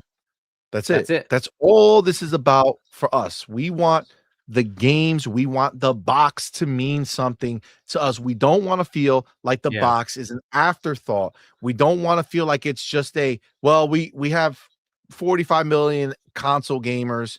Let's put out a new box that eventually they'll all migrate over to, and that'll be that. Like, that's not what we're looking for, right? When Phil Spencer said it, that was the best way I envision it. And I know that based off of how she's already cooking, that this is the mindset that's moving forward. It's they want the box to be the best possible box, that you choose that box because it's amazing, not because they gate kept a game from you, right? For me, we'll see what that means. Yeah, exactly. Well, I mean, we'll find out. But I grew up loving Halo, right? Like this, like literally, I played games before. Obviously, Halo didn't come out till 2001 or whatever. And so obviously I was playing games before that, right? Sega, all this fun stuff. Great. I enjoyed games, but Halo made me love games, right? And that's the reality of what it was. It wasn't until Halo that I fell in love with games. And it, as huge as it was, right? As huge as it was never Call of Duty huge, right? Like this version of Call of Duty, it was never Call of Duty huge, right? And that's because it was always on the box, right? Always in that one place. And frankly, as much as PC is dope, right? And having access to it for us is great, they're not huge like hypers of games. Like there's certain games that they hype up a lot, but it's few and far between that they really hype stuff up. So a game like Halo, it's really a console game in its heart, right? Like it's a game that console players can really rally around and really get there. And honestly, for me, seeing Halo finally being a place where everyone's going to get hands on it, it has a chance to fucking be something bigger, right? That's dope for me because Halo is something that I love and I want them to keep making Halos and I want them to keep investing heavy into Halos. Not this, oh, we made a game last gen, so we'll port it over and just build on top of that. I want fucking real investment in these games and I want that to continue for the foreseeable future. So for me, I do, want to see these games go out there. And honestly, I know we kind of I went off a little bit, but bringing it back, I don't necessarily see it as kumbaya that Xbox is doing it. I see it as you guys are not coming to me, so I'm going to come to you and I'm going to take your money. I'm taking your money where you are. It doesn't cost me much to port a game over, and I'll take that money and I'll reinvest it into our Xbox, and I'll reinvest it into our Game Pass.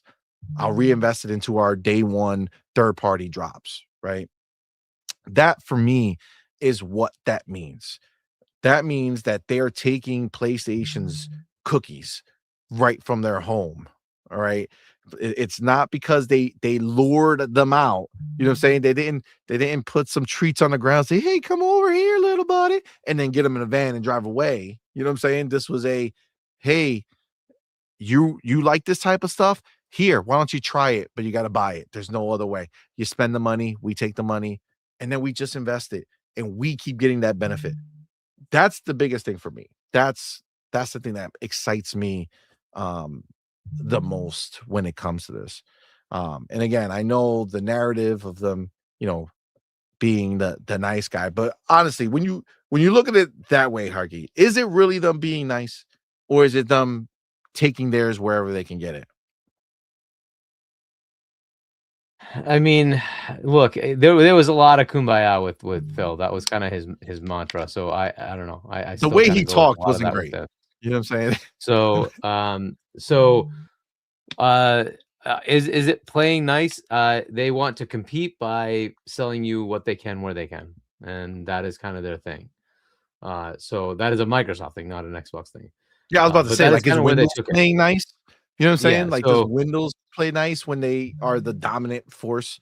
Like, you understand that they're like Windows is the dominant platform, right? For PC, just is what it is, right? Macs obviously have their own thing, and they're popular and they're good, but just it's just Windows are like they're just PC, right? They own that space, and honestly, I really feel like PlayStation backing out of this PC space is really just letting Xbox execute exactly its desire, which is to own the vast majority of gaming. If your box has access to everything that's out there outside of the few games that come to Nintendo and the few games that come to PlayStation, you literally have access to the thousands of games that are released every day on PC, nowhere else but on PC. I mean, you essentially become the de facto name in gaming from the majority of people. Because if they can make an economic way of releasing this console, whether it be this first attempt, or maybe they have a later one that's less powerful, or maybe OEMs are less powerful, and all of a sudden there's cheaper Xboxes that are in the world, and those people who are stuck on, I mean, we know the stats, right? If you look at Steam, the stats on Steam, the vast majority of people who have Steam have outdated, super low power graphics cards. I mean, it's just the reality of what it is. Was it like the 1080? I think it's like the 1080 to the 20 series that is the most popular fucking series, yo. Like it's crazy, but like the vast majority have them, right? So if you can create a package that is an economic way for these people to be like, oh shit, I can upgrade and buy it an all-in-one, not just the graphics card, but I can get the CPU, graphics card, RAM, all the shit, that hard drive, all the stuff that's in there, right? Disk drive, all that shit for one package that lets me keep all the games that I bought on my Steam.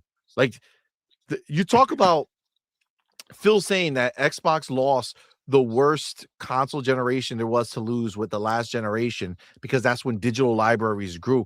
Motherfucker, Steam is always been just digital, right? So imagine trying to convince, if using that logic, if he's saying that it's too hard to bring PlayStation people over because of the games that they bought, imagine Steam users who have nothing but digital games, how hard it would be for them to go ahead and switch to a console.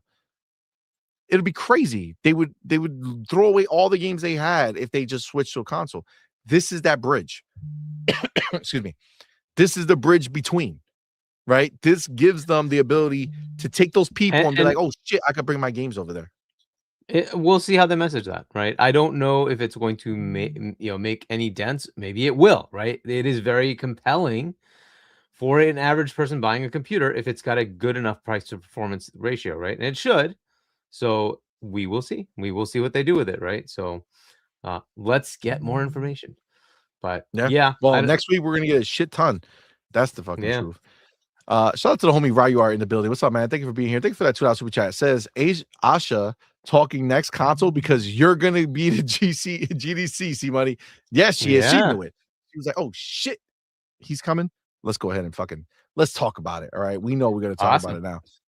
All right. I do want to go real quick into this here because I don't know how many of you knew that Project Helix is old.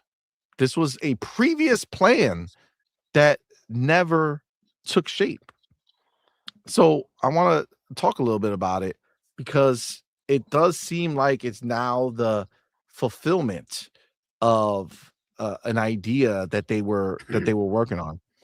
So I just got this information here, and it was able to go ahead and give us some work. So I found it interesting. So I figured we could talk about it. So it says the 2026 Project Helix is a direct spiritual revival and likely intentional reuse of Microsoft's 2016 codename for the same Xbox PC convergence vision, proving the never happened narrative wrong. It evolved quietly over a decade into reality.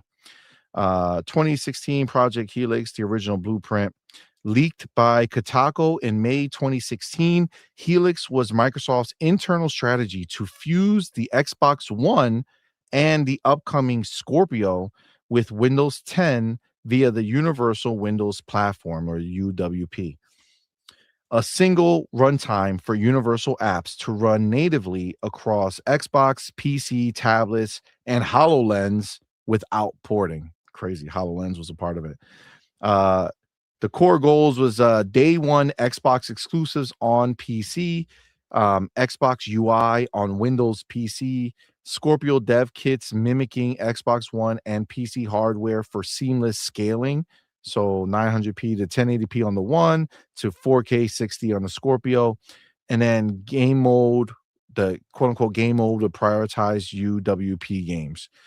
DNA Metaphor reports visualized it as a double helix of Xbox Windows base pairs bound by UWP, turning every PC into a quote-unquote Xbox with native play, no streaming. And then the reason it didn't happen, UWP flopped hard. Devs hated its restrictions. There was no alt tabs, the store monopoly. Windows Store became a giant disaster, quote unquote. Adoption tanked.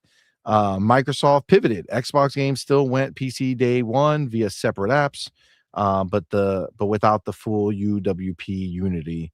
And then by 2017, 2018, Helix faded into obscurity. And then that evolution is Helix 2.0. Realize is Xbox Series X and S. The lessons that it learned. Has a custom Windows Core plus DirectX 12 Ultimate for PC parity. Play anywhere, buy once, play cross, Game Pass everywhere. 2026 Helix completes the loop. Play your Xbox and PC games. It echoes 2016's native hybrid dream, but matured. Let me see here. All right, so the new tech version of this, it ditches the failed UWP for open Windows 11 base operating system. With Xbox UI overlay, Steam and Epic integration, full PC library on console, backwards compatibility, and native PC titles. Windows Central reports explicitly from 2016 tied to Helix and Scorpio. Now, post Asha Sharma's March 5th, 2026 tease, outlets note that storied history, call it the ambition that never progressed until now. So it's clearly something that was being worked on, and it was the platform that failed before they had a chance to implement it, right? That UWP, and I think we all remember that it was that UWP times were rough, like people did not like it at all. And the idea of reusing the name, is a nod to the legacy. It's Phil Spencer's Xbox Everywhere from 2016 and on, plus the leadership reset. Revives it as a return to Xbox, and I think that that's a huge deal, man. I love the fact that this harkened back, right? You could again, I don't know if this has been the code name or what, but the fact that she wanted to be the one to come out and say it, like, hey, this is Project Helix. The games are going to be Xbox and PC games. That's pretty dope. So I don't know if you guys knew the history of it, so I wanted to kind of bring it up and talk about it, but it's pretty significant that they're returning, right? Her whole thing is return to Xbox, right? And they're literally returning to the idea that they had before shit went south and a lot of things changed. So that's really cool to me. I really like I really like knowing that was there, because I did not know that. Did you remember that? Were you aware of Project Helix from before? I didn't know it was called Project Helix. I knew they were doing all of that before, but yeah, it started with the Windows 8 interface. They made UWP as sort of a competitor to the mobile platforms. Containerized. That was like, it was called like Metro or some shit, right? Yeah, that was the interface, Metro. Yeah. But anyways, yeah. So they've been trying to keep that, and now basically the App Store is mostly just Xbox. I mean, it's there for Windows too, but I don't know how many people actually bother to install those apps. So it's almost all just Windows apps that are on Xbox. But anyway, yeah, cool stuff. Now, I have another question on this, and just another kind of thought, and I was wondering what you thought about it, because for me, this is an interesting situation, and I wonder how you think they're going to handle it. You brought it up a little bit, but I kind of wanted to look at it as a whole. Is Game Pass, right? I think it's going to be a hard sell to tell people that instead of having PC Game Pass that gives you access to these games or whatever, that you can only function on the base, Ultimate and Premium and the Essential plans, right? For me, I don't. Do you think they are going to just keep it the same, or do you think they're going to start getting rid of some tiers and integrating? Because if you're going to bring PC people over, they're going to come over with their PC Game Pass, right? And they're going to be like, "What the fuck? Yeah. Why can't I use it?" Yeah, it's a tough one, right? Because I don't know what the heck they're going to do with it. PC Game Pass is what I kind of want, which is all the day and dates, lower price, no cloud shit. Don't care. So that's what I want. But I don't know what their plan is, and so we will see. Like, if Ultimate is sort of more of a, hey, you get your Ubisoft Plus classics, you get your EA Play. Well, actually, EA Play is part of PC Game Pass, but you get additional benefits, the Fortnite thing and all that. Fine, whatever. That becomes Ultimate. Fine. maybe you just add a bit more cost to the PC version and just keep it, and that becomes the default. So I don't know. I have no idea what they're going to do, because what we would expect to do, what they've been doing, is you take Ultimate up to $40 and you take Premium up to $30, and this is what they've been doing, right? So I don't. If I had no other input, that would be, as far as like data from them, I would say that's what's going to happen. They'll just increase the price. That's what they're going to do. I don't know if they're going to change what tiers they have. I don't know. They might add more stuff to it to make it seem like it's more valuable to you to pay $40, but that's what it feels like to me. Don't you think that that would undermine the idea of Asha coming on board and talking about things of putting players first and doing all that stuff? Like, again, I don't. Would I like it to not be the case? So it comes down to who is paying her paycheck. Is it Satya and Amy, who have been saying this is what we need? Or is it the board saying, I don't care what they said, we don't like the brand the way it is, go fix it? Because if it's return as much profit as possible to target 30%, you're just going to keep seeing those increases. If it's no, the brand is suffering, figure out how to make a consumer brand, focus on the consumer, then you're right. That would be the thing to do, is change it up so it's cheaper, and people start to say, oh, this is still value again. Let me go back to it. Right. That's what you would do. But I don't know that they're going to do that. I don't know which way it's really intended to go, because we don't have enough information. Right. So, well, what would you say would be the way that you would imagine it? Because this is the thing. When I look at this, I can't look at, like, I got to be honest with you. If she came out and we go through GDC and we're doing all this stuff, and then the first real thing that happens is they raise the price of Game Pass again after going up pretty significantly. And then I'm not upset about the price increase, because like I said, I save money every month because I have Fortnite Crew. But I don't have any other subscriptions, unless you're gonna start giving me like Netflix and shit, start bundling streaming services for me. That might be different. But outside of that, I mean, I think we ran its course over, what extra value that we're gonna get that's gonna justify going up. Not that they can't, they could blow my mind and give us some crazy shit that I never expected, but still, I don't think that raising the price would make sense. I think they're gonna have to streamline. I think they're gonna have to streamline it. I think they're gonna have to break down these walls that they created. I don't know what they plan to do, right? So and look, well, I know we don't know it. Potential, more about what we think. The growth potential is on PC. It's obviously not console. So what else can they do? Cloud? Can anybody tell me where they actually see cloud only subscribers? I've not even heard anybody talk about those numbers. All I keep hearing is there was more streaming done. Yay, it was more streaming done. But were those people already on an Xbox or PC and they happen to stream too? That's great. That's just extra cost for you that did nothing, right? You didn't acquire that customer. So where do they get those customers? We heard that see the numbers. Go ahead. But then we hear that their streaming numbers are growing from these other countries. But that's a you. That's a you. You have a console, you have a PC, you already subscribed, you're already done. They already acquired you, right? So for them, it's an added cost to have to keep infrastructure around for you to stream. Oh, you streamed. That's great. How many customers do not have a console, do not have a PC, do not have any other way to play, and they only subscribe to Game Pass for cloud? I've never heard a number. Never. I've never heard the number, because it doesn't exist.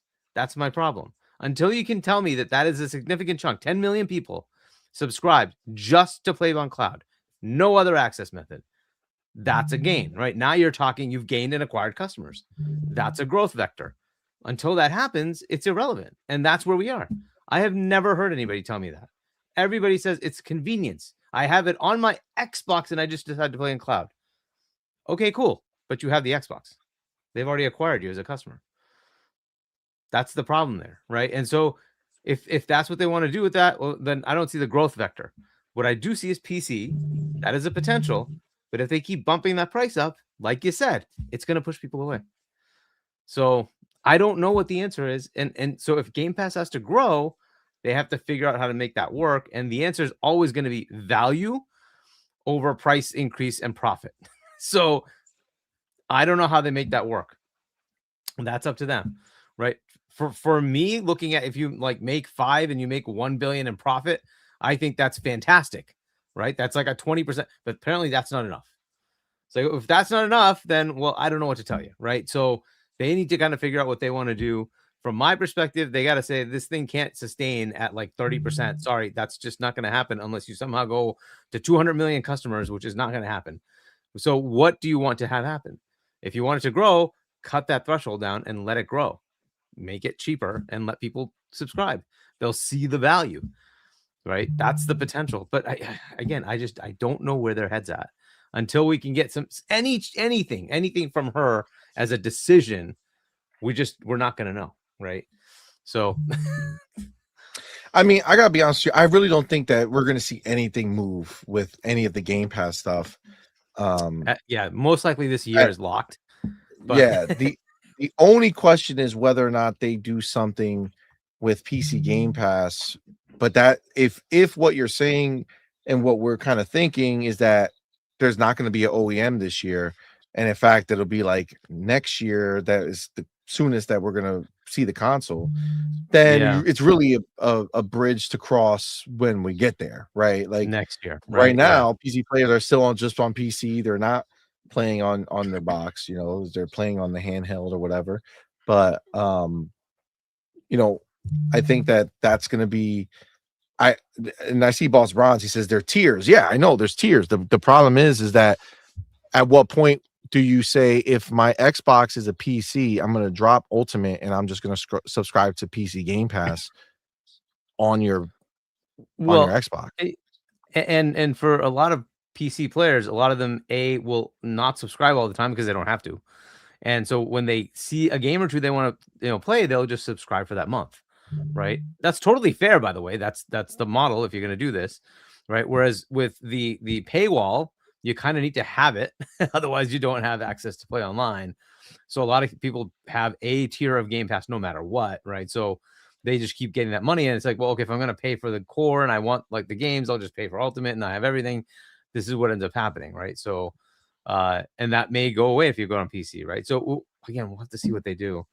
Which is why I don't think you're going to see the console be just Windows. I think it's going to be a console. I think they're going to keep that paywall because they keep getting money. It's just that simple. They want that money. But they would have to make it then that you can't go into the other side. Like because as soon as you can go, as soon as you can unlock the Windows part of it, then it goes away. Because then you don't have to do it. You don't have to play the game through the Xbox side. You can just play the game through the PC side and get exactly what you have anyway, which is the PC Game Pass. Yep, it's a problem. It's something they're gonna have to resolve. I don't know how you do it, but hey, none of this is easy. But this is where they are. Yeah. I mean that's gonna be the big decisions that they have to make. Yeah, right? we hear things like maybe Game Pass is going to get more subscriptions in it, right? So they're going to maybe potentially put World of Warcraft, which I think is a bad idea. World of Warcraft subscription. They're going to try to put that in there. Maybe they'll get something else. I don't know. But I think that's a bad idea. I don't think that's a good idea. So I don't know. We'll see. We'll see if why would that be a bad idea? Just so I can kind of. So if you're a World of Warcraft player, right, and you pay it's $15 a month, you pay for that service. If you want to play World of Warcraft, you're going to play World of Warcraft, right? You're not going to sit there and say, "Oh, I also peruse every game that comes out." It's a full-time job for me and I can't keep up, right? It's so hard to keep up with the number of games, right? I'm the perfect candidate though for Game Pass. I like to play a whole bunch of different games, right? I like to try to every game that comes out, almost everything that comes out, I try to download and say I'll give it a chance, right? I just don't see that for that kind of player, which is why also the Fortnite thing. I'm like, dude, the people who play Fortnite generally they spend a lot of time in Fortnite. Are they really then going and playing other games? Call of Duty is another one that I'm like, dude, the average Call of Duty player, that's what they do. They just play Call of Duty. I mean, literally, we see the numbers. How many tens of millions of people buy Call of Duty every year? Like, dude, they're gonna go play other games. I know players like that. They're like, I don't touch anything but Call of Duty multiplayer. I don't even do the campaign. All I do is Call of Duty multiplayer. And I'm like, dude, so that person, I can even try to entice them. Oh, you get the game in Game Pass. Like, I don't care. Game Pass has nothing of value for me because all I do is play Call of Duty multiplayer. I'll just buy the game. Like, okay. And it's fair because, like, what's the value to them? So even putting Call of Duty in Game Pass is like, okay, you might gain a few million people who play the campaign. But the people who are going to play multiplayer, they're going to buy it anyway.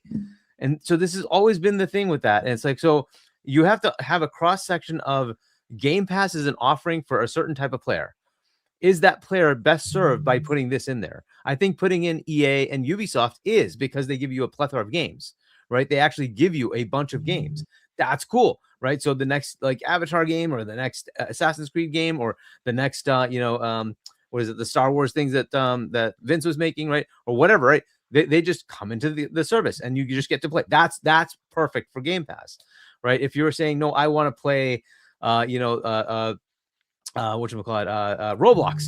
What's the value of putting that there? Like, it's not, because that person, they're probably just all the time in Roblox. They would rather just go play Roblox and pay for that, right? So this is just, it's kind of the thing. They have to do the metrics on that and try to figure it out. And I'm assuming they did the check to say, okay, Fortnite crew is valuable enough because enough Fortnite players will actually peruse other games and then go back when there's a content drop in Fortnite. Maybe that's the case, right? So they have to play that out. World of Warcraft's very similar, but it also has like just consistent players who just all they do is play that. And I'm like, dude, if you're going to put it in there, you might get a bump, but you're also taking away revenue. And those players that are hardcore WoW players, they don't care about Game Pass stuff. So we'll have to see where they make that, combination work. And that's why I just don't see the value. It's $15 a month these people. I mean, but this is the thing. If those people are not subscribed to Game Pass and you put them in a tier, like if it's a certain tier that has it, I mean, honestly, isn't that like no harm, no foul, right? Like if they're just shifted over and they just have access to Game Pass, but they're still getting what they pay for, there's only upside, right? There's only a chance that they may go ahead and play something else, or the even bigger upside on the opposite end is that you may get people who weren't interested in WoW now go ahead and say, oh, I'm subscribed. Let me go try it out. They can go try it out, get hooked, start spending money, microtransactions. And forego Game Pass for WoW. That can happen. The opposite can happen too. I'm not sure what that percentage is. And so that's what they would have to play out. The same money regardless. No. I'm saying like, so the opposite being if somebody already pays for both, right? So somebody pays the $15 and also pays for Game Pass, right? You could have the opposite effect happen, right? That somebody says, hey, I'm like now going to just forego the $15 because it's part of Game Pass. That can happen. But you can also, like to your point, say somebody might, say, I've never tried this. Now I try it and now I'm hooked. Well, now I don't need Game Pass. I'm just going to play WoW. But the other thing is if you just stick it in Ultimate, because if you stick it in Ultimate, then you're not conflating that. Like if you're not going to have somebody who's addicted to WoW, spending $15, whatever WoW costs, it's 15, and then also spending $30 a month on games. If he's, you know what I'm saying? Like if he's not that interested in the rest of the ecosystem, he's not going to get Ultimate. He may get another $10, another $15, the $15 subscription or whatever it is. So if you go ahead and you put it on Ultimate, where it's like, hey, listen, you people who just love WoW. That's where they plan to do it, by the way. It's Ultimate. That's where they're so they're making them say, well, do I spend 15 by itself or spend another 15? And instead of having WoW and Premium, I spend 30 and I have Ultimate and I have access to everything, right? I know like Cage, right? He was talking shit about he doesn't care about Fortnite, right? But he'll fucking go wild for Fallout first, right? Because he likes Fallout 76. So he would love to get Fallout first. I honestly believe, the way I look at it, Ultimate should have every service that Xbox offers built into that bitch. Okay. I think that is something that's like, that's Ultimate. That shows, hey, if you're subscribed to Ultimate, you get to play whatever the fuck we have under our umbrella. And I think that's a huge, because most people are not going to do it all. Hope, you know what I'm saying? Yeah, and hope that that's enough to get more subscribers, right? So let's say you do Elder Scrolls Online and you do Fallout 76. and you pay for both of those, and you say, hey, instead of that, I can just pay for Ultimate. Okay. Is that a good enough subscription turnover or not? And then that's a question for them to answer, right? I don't know what the answer to that is, right? So do they subscribe for only a few months to Fallout 76 and or Elder Scrolls Online, and this gives them a consistent year-round subscription, right? That's a possibility, but that's stuff that they have to work out. So, and that's the stuff where it's like, okay, I don't know that that's a value. So for me, I have no interest in that. I don't care about that, right? I want I mean, it wouldn't matter to tons of me. games. Yeah, I want the tons of games. But again, is it going to make the metrics work for them? That's what they have to figure out, right? So, because ultimately the whole point of this is don't increase the price of Game Pass, which I don't know. We'll see what happens, but I hope they don't. Yeah, honestly, I don't think that I don't think that'll be the answer. I think if you find ways to add more to it, great. I mean, listen, there's so much that is in there. It's hard to even understand how they're even fucking doing it anyway. Right? It's nuts. So like it's way like the value for me is there. Like I don't see a like, oh my god, I need 5 more dollars in there already, right? The value is there, bro. I can't even keep up with the shit that we have. You know what I'm saying? So it's really not something that is something that would matter to me like that. But I mean, fuck, I'm not gonna be upset if they find a way to, you know, make it better, right? Like if they find a way to give us more, I'm not gonna be pissed at it. I'll be more than happy to take it, right? Like I would 100% be happy to take it. So yeah, so I mean, look, at the end of the day, this is all really exciting stuff for me. I love the fact that Asha came out here and did this and really just kind of put her stamp on it, right? Like there's no bullshit, no fluff, no BS. These are the words. This is what we're doing. Look out for next week because we're going to be talking about it at GDC. That's exciting shit. Let me ask you this before we kind of move on from this stuff here. Actually, maybe that could be. I kind of want to talk about that separate. So you know what? Fuck it. We'll talk about that. We'll talk about that separate. All right. One of the things that I wanted to talk about, but there's not like a really good way to talk about it, so it's kind of a bitch. But did you see the Horizon footage? Horizon 6? No. You haven't seen it? Son of a bitch. All right, maybe we could put it on in the background or something while we chat about it, but it's pretty lengthy, but maybe we could put it on for a little bit. IGN has the IGN first on Forza Horizon 6. Are you a big Horizon guy? I mean, I play that much more than motorsport. I don't like sims for racing at all. I like the arcadiness of Forza Horizon, so it's a bit more fun. I will generally put like 20-ish hours into one of those and then say, okay, I'm done. So, but hey, that's 20 hours of gaming. That's, I mean, that's a value to me. So still 20 hours. Yeah, exactly. Nothing wrong with that. All right. I'm not gonna then if it's not something that's too exciting. It's literally it's coming up. It's a couple of months away, right? It's May something. Yeah, 19th? yeah, May 19th. So they're starting. So this is the IGN first for the month. So all month long, they're gonna go ahead and talk about it and have different, reveals and things of that nature. There's all right, let me do this. I'm gonna grab it because there is something that we can kind of talk about a little bit, just to clear it up because people were full of shit.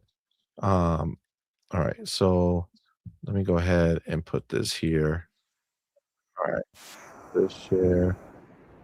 All right, and then I'll put this up. All right, but I'll do this. All right. So this is Horizon 6. Let me lower the volume on this. Well, this is Horizon 6. They got full gameplay. It's literally just like a scenic tour. You know what I'm saying? Like, it's nothing crazy. You're not doing any, stunt driving or races. But they literally just show the beauty of the world. And it's really stunning. Now, I did want to clear it up. So let me say this, because if you look through as they're driving, you'll notice there's not many cars outside of your car. So a bunch of people embarrassed themselves, like a shit ton of people. All these ponies came out talking shit. Oh, it's so barren, blah blah blah. Just like Xbox sales, like there's a whole bunch of bullshit that people were talking about this, right? But this is the thing. There was a note. Ryan McCaffrey went ahead and put this out here on a note on this for people commenting. The traffic was intentionally tuned down here in order to focus more on the environment world of Japan. I said the full game will have way more cars driving around. So for the people who got their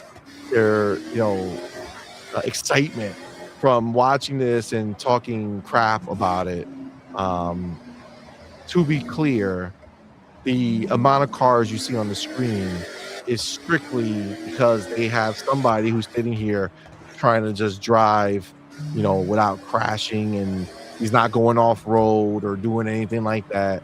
It's literally a scenic drive. And again, this is day one of their coverage. They're going to go ahead and continue to show more stuff and discuss more stuff over the time. But like, you can see how much, how big the city looks already, and you can see like he turns shortly, and how wide the city just goes in the other direction.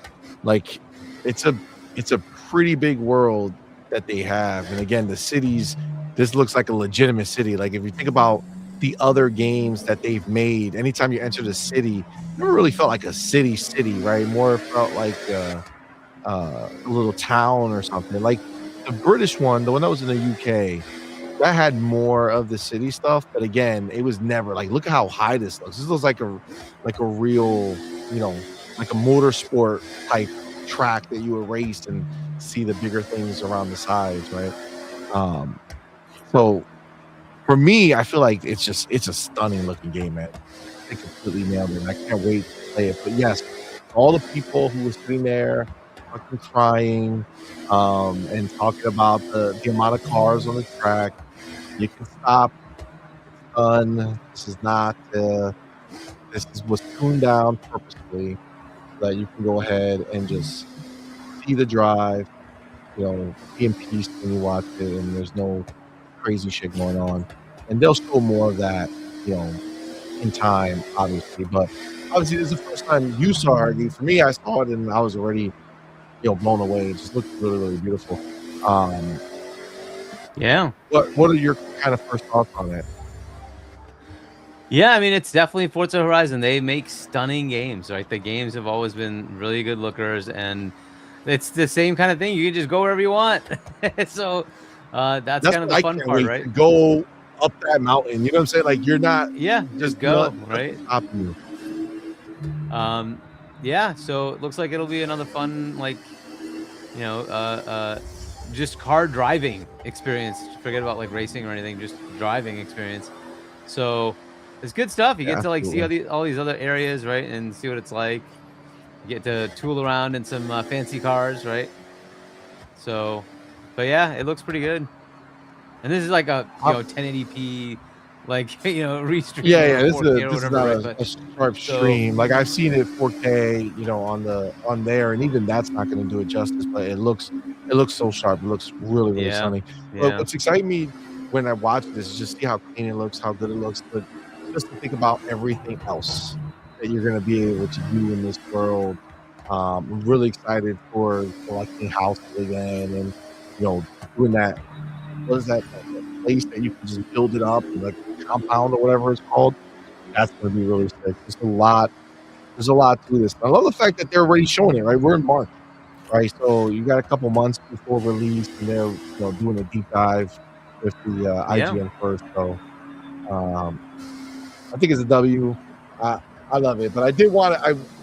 I wanted to talk about it because I wanted to clear up the bullshit, because it's embarrassing how many people you saw jump on this idea that there's no cars on the road and it's barren, and oh my god, what is like they never fucking played a Horizon. Well, actually, the ponies, they probably haven't played until just recently. So, but yeah, frankly, this is just fucking beautiful.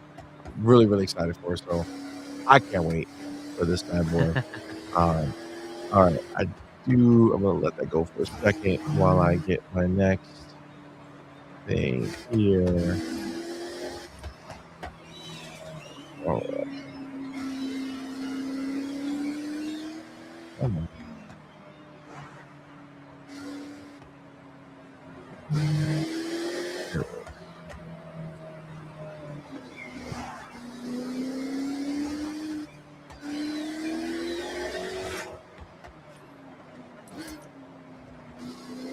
Hold on.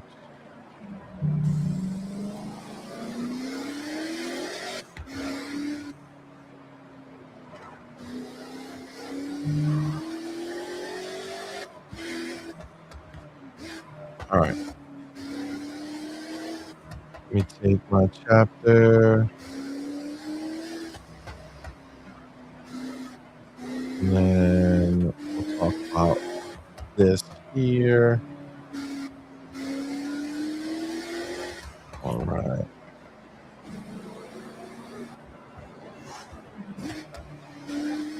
Beautiful though, right? Like the longer you watch it, it just gets more pretty, bro. Yeah, Like it's really such a beautiful world. It's crazy. All right. So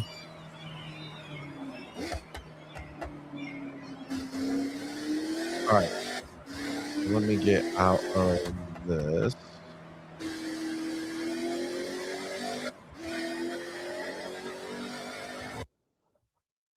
Looks good.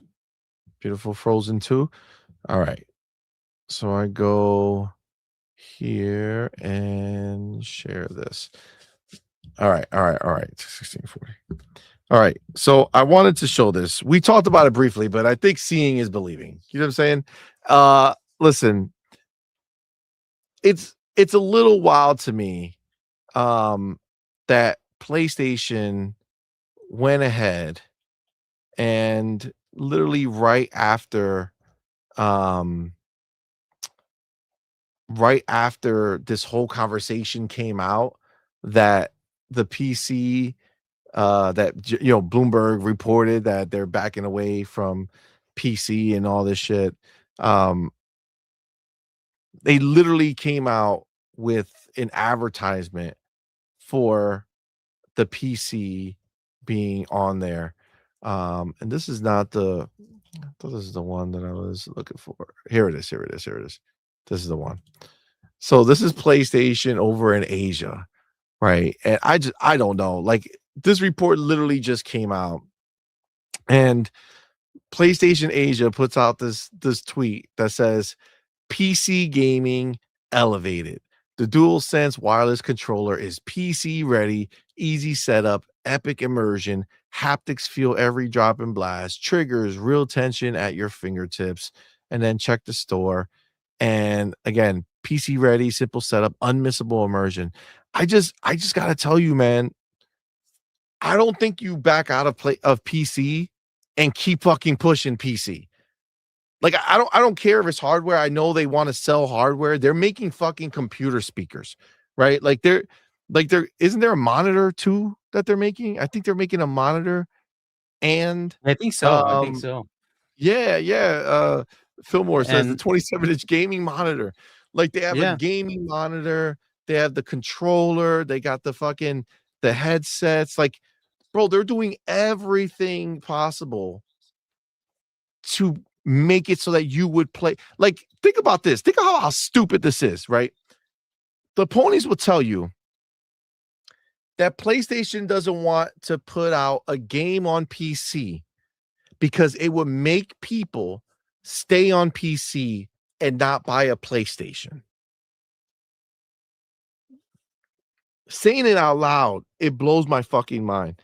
Because what the fuck do you think it does when you give them a fucking monitor and a fucking controller and headset marketed towards PC? Are you not telling them, hey, fuck our PlayStation, go buy our monitor, go buy our fucking speakers for the PC, go buy this controller? They didn't come out here and say, hey, we're making a gaming monitor for your regular PlayStation. This is a focused on PC gaming. Everything they've done is focused on PC gaming with this hardware initiative. Hargi, how can we with this straight fucking face still like pretend that these motherfuckers are out here saying that they're done with with bringing their single player games to PC, and they'll say, yeah, but they're still bringing their multiplayer games, so that's why they're wanting. Okay, you dumb fuck, cool, but they also releasing their multiplayer games on PlayStation, right? Right. So they rather you play their multiplayer game on PlayStation, right? Oh, okay. It kind of goes away when you actually look at what the fuck you're saying. Don't be stupid. They want you on the PlayStation. They would never fucking guide you away. They released every game that mattered on the PC. And now, literally, as soon as the story breaks, you got PlayStation like, hey, guys, hey, you want to buy some controller for your PC, man? Huh? You want to buy some controllers for your PC, man? Bro, you can't make this shit up. You can't make this shit up. How can you tell me that selling games on another platform is pushing them away from PlayStation so that they don't want to do that? But selling hardware for that shit? No. That brings them right back, right? That brings them. They're going to buy the monitor, the controller, the headset, the speakers, all for the PC. But then they're going to buy that PC and be like, man, I'm playing these games better than ever. But fuck it, I'm going to go back. I'm going to go to PlayStation. They sold me on PlayStation because I got PlayStation hardware on my PC. Hargi, are we? What are you saying here, bro? Well, would I put it past them though? I don't know. Yeah, it's funny. It's funny. It's kind of amusing that they're like. It was very weird to even see this stuff at their whatever the state of play that they had this in. State of play, right? Hawking PC parts. A state of play. Go buy my PC parts, bro. But whatever, they decided to do that, and like, okay, fine. And now you're saying you're not going to put your games there because Magnus will get them. That's really it. I mean, come on, it has to be that. Like, I don't.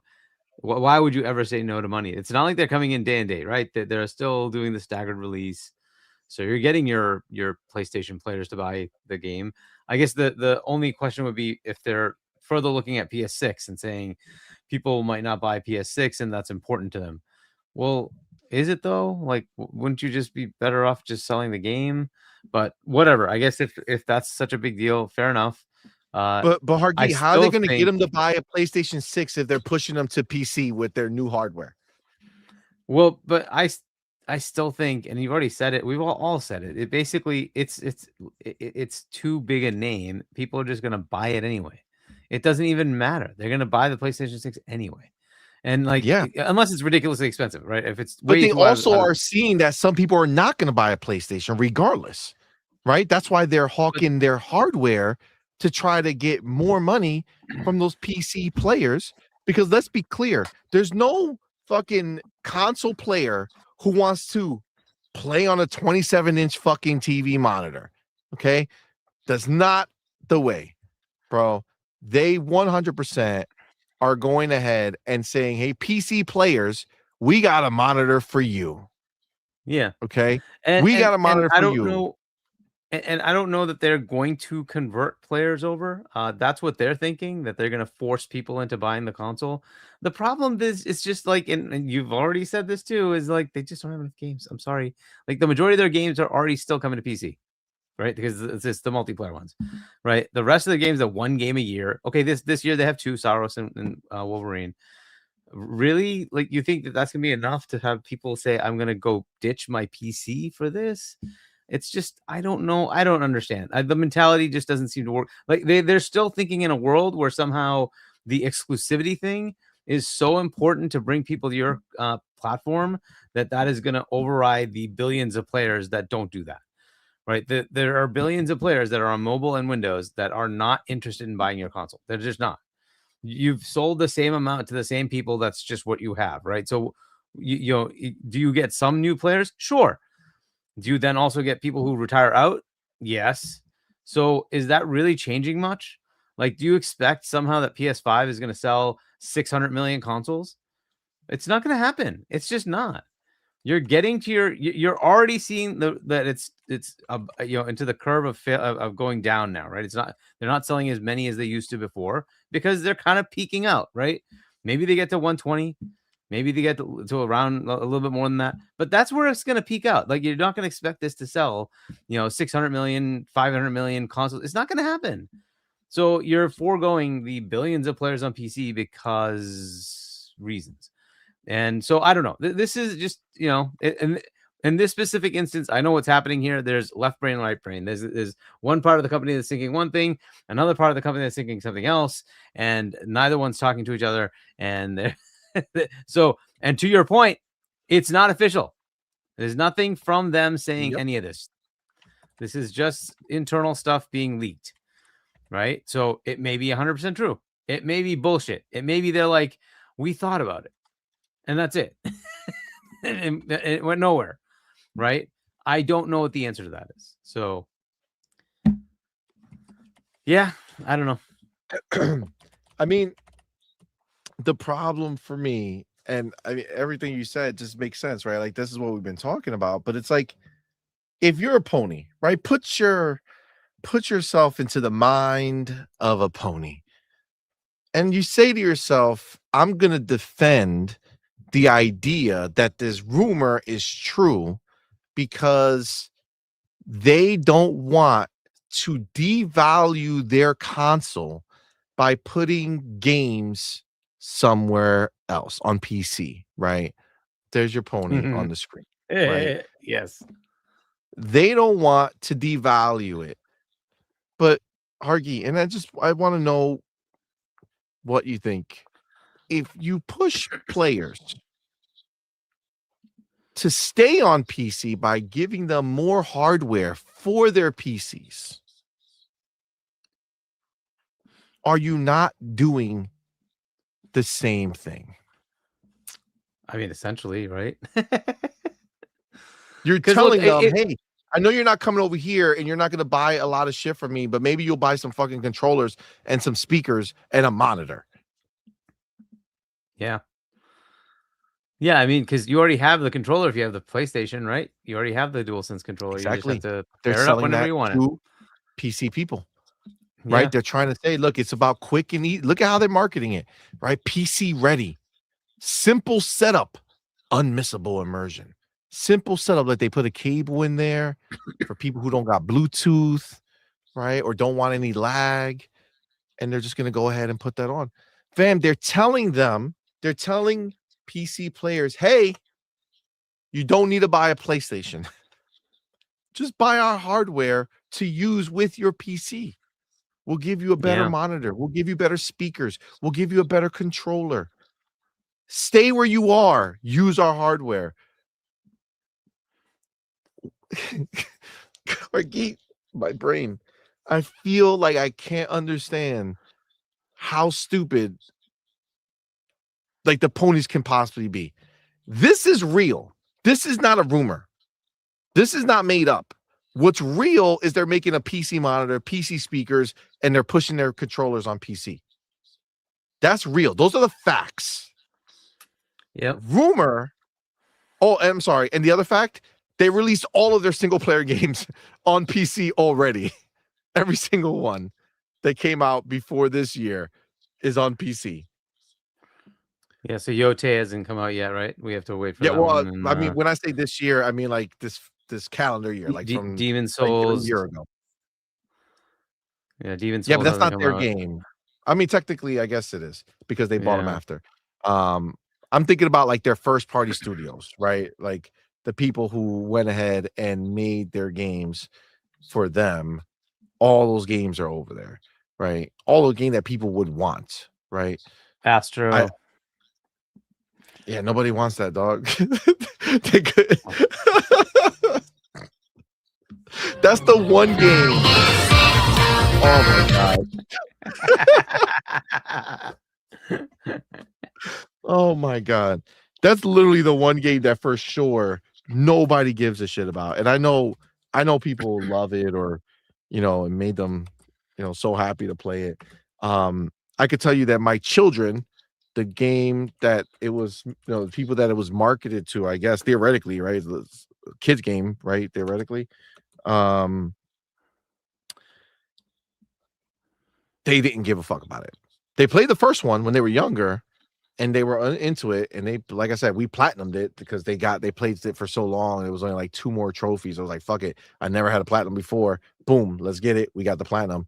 And then for Christmas or whatever, whenever it had came out, we bought them Astrobot, the new one, thinking that, well, they like the original. Maybe they'll like this one.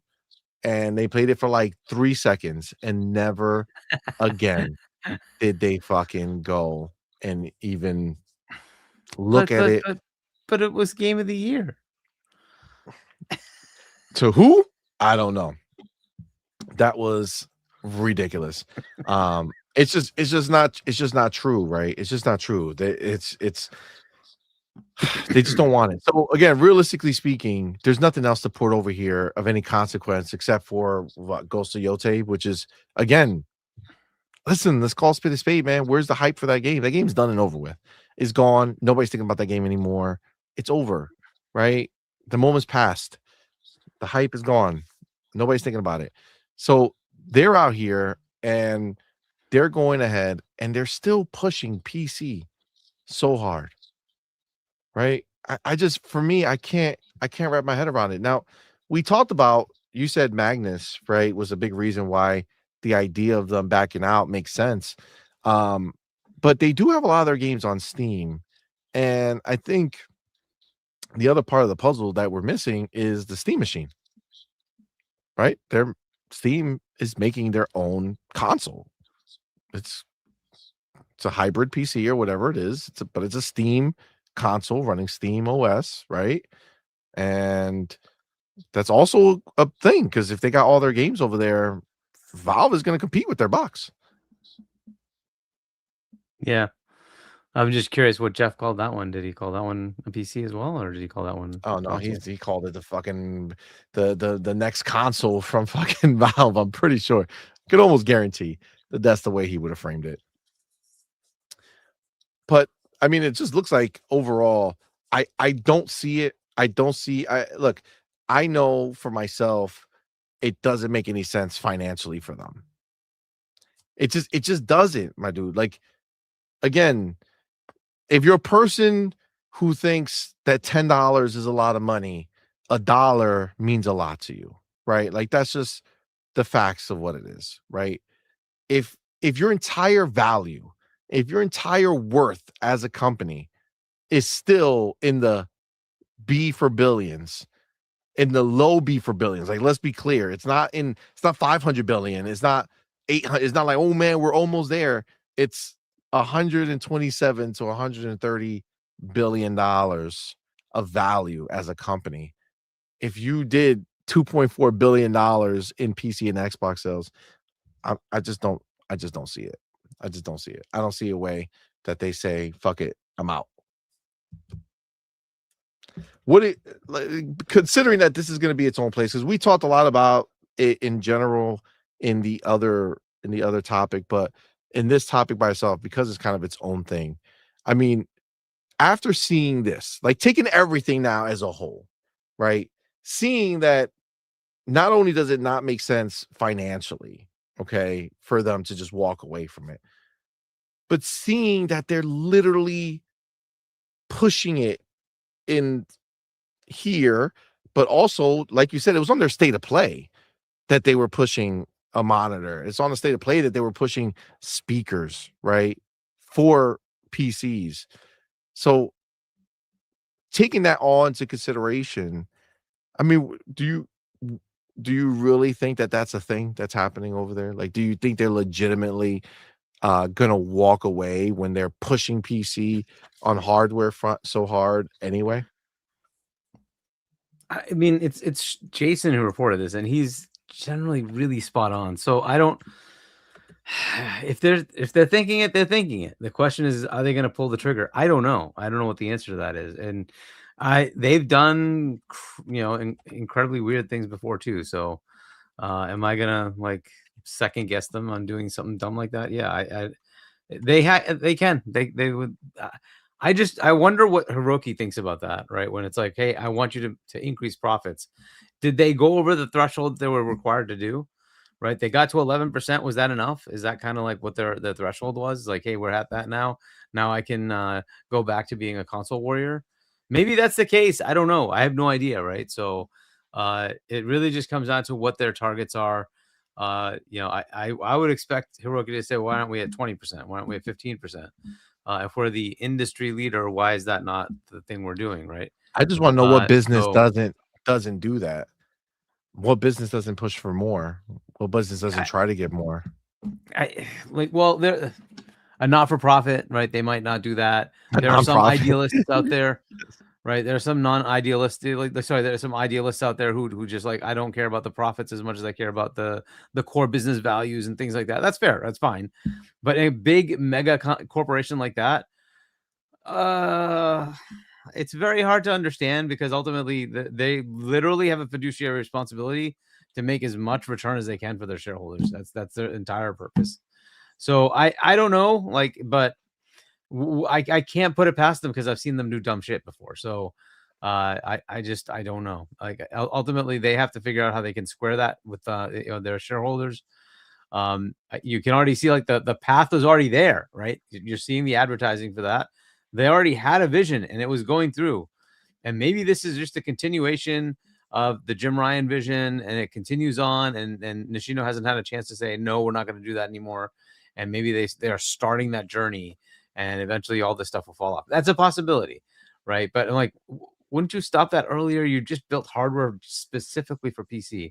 It just seems so odd. You just put this out now and now you're thinking you're shifting away. Okay.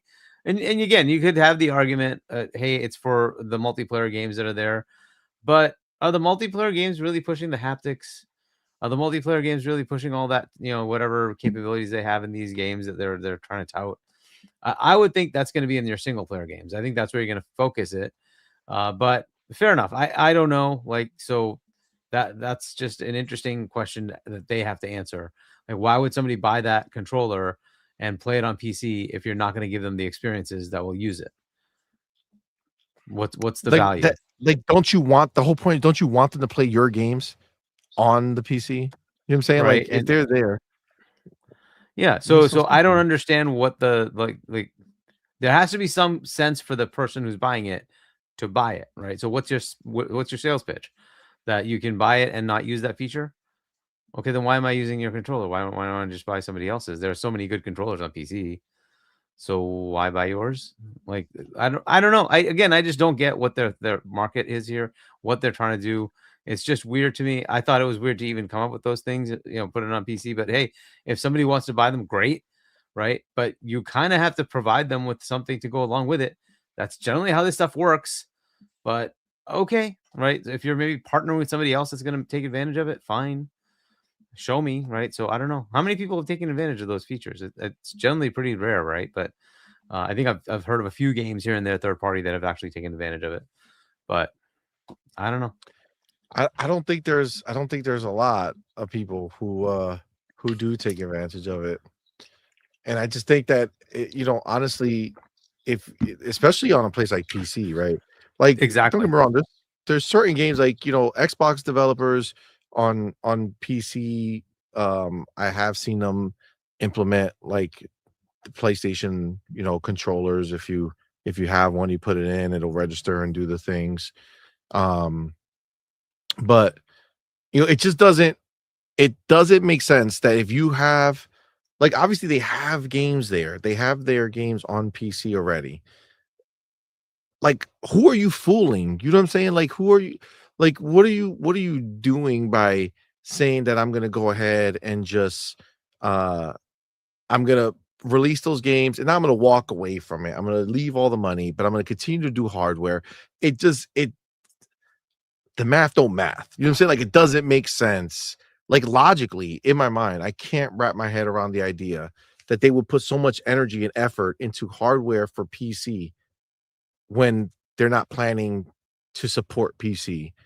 And again, obviously, we know that they're doing multiplayer stuff, and that's fine, right?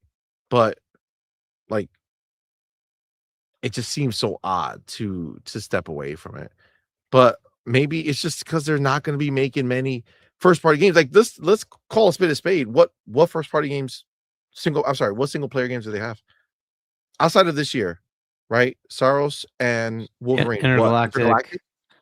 Yeah, and I'm sure they have other stuff in the works, right? That we just heard about the God of War Faye game, right? That's just starting. No, I think they've been in the works, right? So I think that's coming maybe next year or the year after, something like that. It's coming up soon enough. So well, Corey Borlaug has been working on some shit that we don't know what he's been working on. No, that's the game. That no, you're right. No. Wait, is that? I think that is the game. Yes, I think that's the game. Yes, I think that's the Corey game. I thought he was doing something sci-fi. Yeah, it has a sci-fi tinge to it because it's you know, the giants, right? It's from the Norse gods, right? So it's what is the stupid place that they're in? They have those realms. I can't remember. Helheim? No, I don't think it's Helheim. It was I don't know, one of those, whatever. It's one of those places that they have more technology, right? So but anyway, so we just have to like see what that's going to look like. But that's why it was kind of sci-fi, but it's still in the God of War university thing, whatever you want to call it. So, but it's the mother of Atreus. Okay, but we don't know what that is, right? Like, we haven't seen it. There's no time line for it. They didn't say, hey. But we do know there's the remake trilogy thingy coming, but that's years away. We have but that's way far away. So we also know that they're not working on anything. So Corey is the only one who's working on anything that's not that remake. Yeah. And then what else? We have Wolverine. What else do they have for studios? The Days Gone people had to restart something else.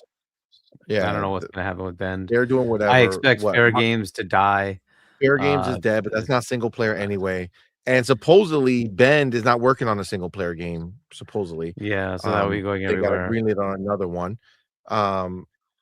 So Media Molecule, Gran Turismo.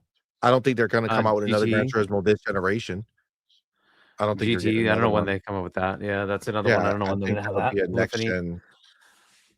You have Media Molecule. You have who made fucking Dreams? Yeah, who are they? What are they doing? They're not making anything single player that anybody gives a shit about. That they were bought for multiplayer shit. Fire Sprite, which was making all those VR things. I don't know what the heck they're doing. Who else do they have? Who am I missing? I know they have more. I think they have a couple more. Sucker Punch. They're the ones who are doing Wolverine. They just did ports. Yote. They just did Yote, right? Sucker Punch. Sucker Punch. Yeah. They just did Yote, so I don't know what their next game is going to be years away. Yeah, right? Insomniac is Wolverine. Yeah, they got the Sorrow Studio. Blue Point they just closed. So we thought that they were working on something, but they're not working on shit. They're gone. Yeah, like literally, what are we talking about here? Intergalactic is the only one, and we don't even know when the fuck that's even possible to come out. Yeah. But yeah, I mean, so unfortunately, this is kind of an issue. Like, they have these maybe exclusives. Oh yeah, Team LFG, the frog game. Oh, the frog game. Don't forget that. Yeah, You know, but that's isn't gonna that be multiplayer? yeah, it's a multiplayer game, dude. So it doesn't They matter. all So it working doesn't on matter. multiplayer shit, bro. So it doesn't They're all matter. working on multiplayer. I mean, anything Bungie does, if assuming they don't have any issues after Marathon, you know, it's all gonna be multiplayer and it'll be everywhere anyway. And that would be years away, whatever that might be. Yeah. Right. So because it's supposed to be a live service. So yeah, I mean, supposed this to unfortunately is kind of the place they're in, which is why I've been like, I don't give a shit. I have too many that's games why it's so already. stupid. They released all their single player games. You're saying they got just a few left. Like, what are you convincing people? You're barely making fucking single player games. You think that you're what they are convincing them of is, well, Firewalk working on Conquer 2. Yeah, there we go. Is one thing they do convince them of is PC players you know, cannot trust Sony because they started fine and then they decided to do the login thing, and that pissed off a lot of the PC players. They walked it back, which is good. They walked it back. However, once done, it never went back. The sales levels never came back because PC players, remember, you fucked with them. They're like, get out of here. We don't care. So I don't know if you do this right and you say, oh, we're only going to have certain games, they're going to remember that too. So don't come running back because they'll remember you fucked with them.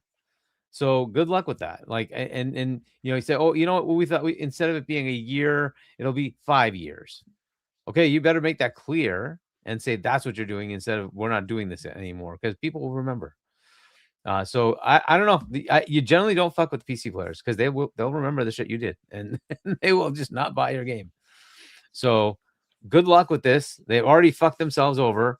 Their sales have been plummeted after that login thing, even though they walked it back. Yep. So I don't know, man. So, but they don't have a lot. They really don't. And I guess if there are players out there who are like so happy about the, you know, maybe one game a year for the next 4 or 5 years, because that's really all they have, that's going to be locked to that machine.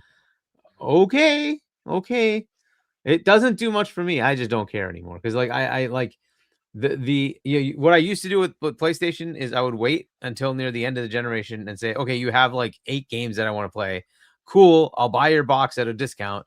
I'll get the 8 games at a discount and plow through them and I'm done. Right. Well, that's no longer the case. They just don't have the games. Right. This generation, I've played Horizon Forbidden West.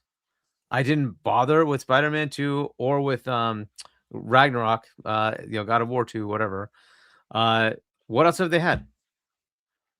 Ratchet and Clank. I actually played that, and like I'm like that was passable.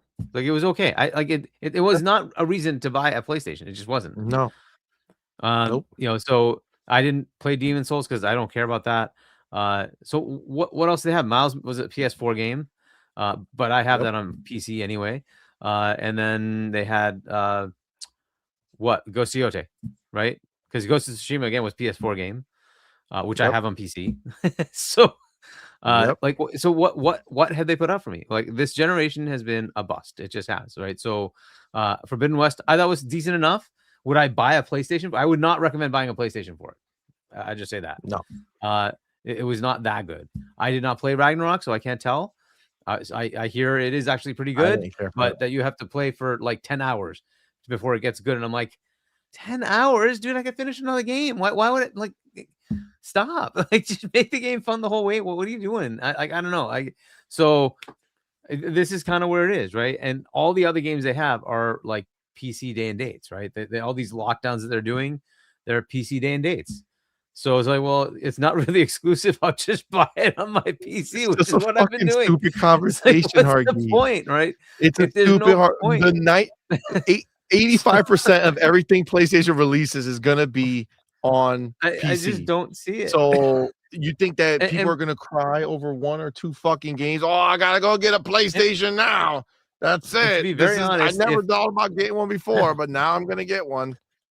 If Magnus or Helix is anywhere close to a 4090, right? It's not going to be exact, right? But if it's like 80% of a 4090, I'm probably just going to play there majority of the time because I just love the convenience.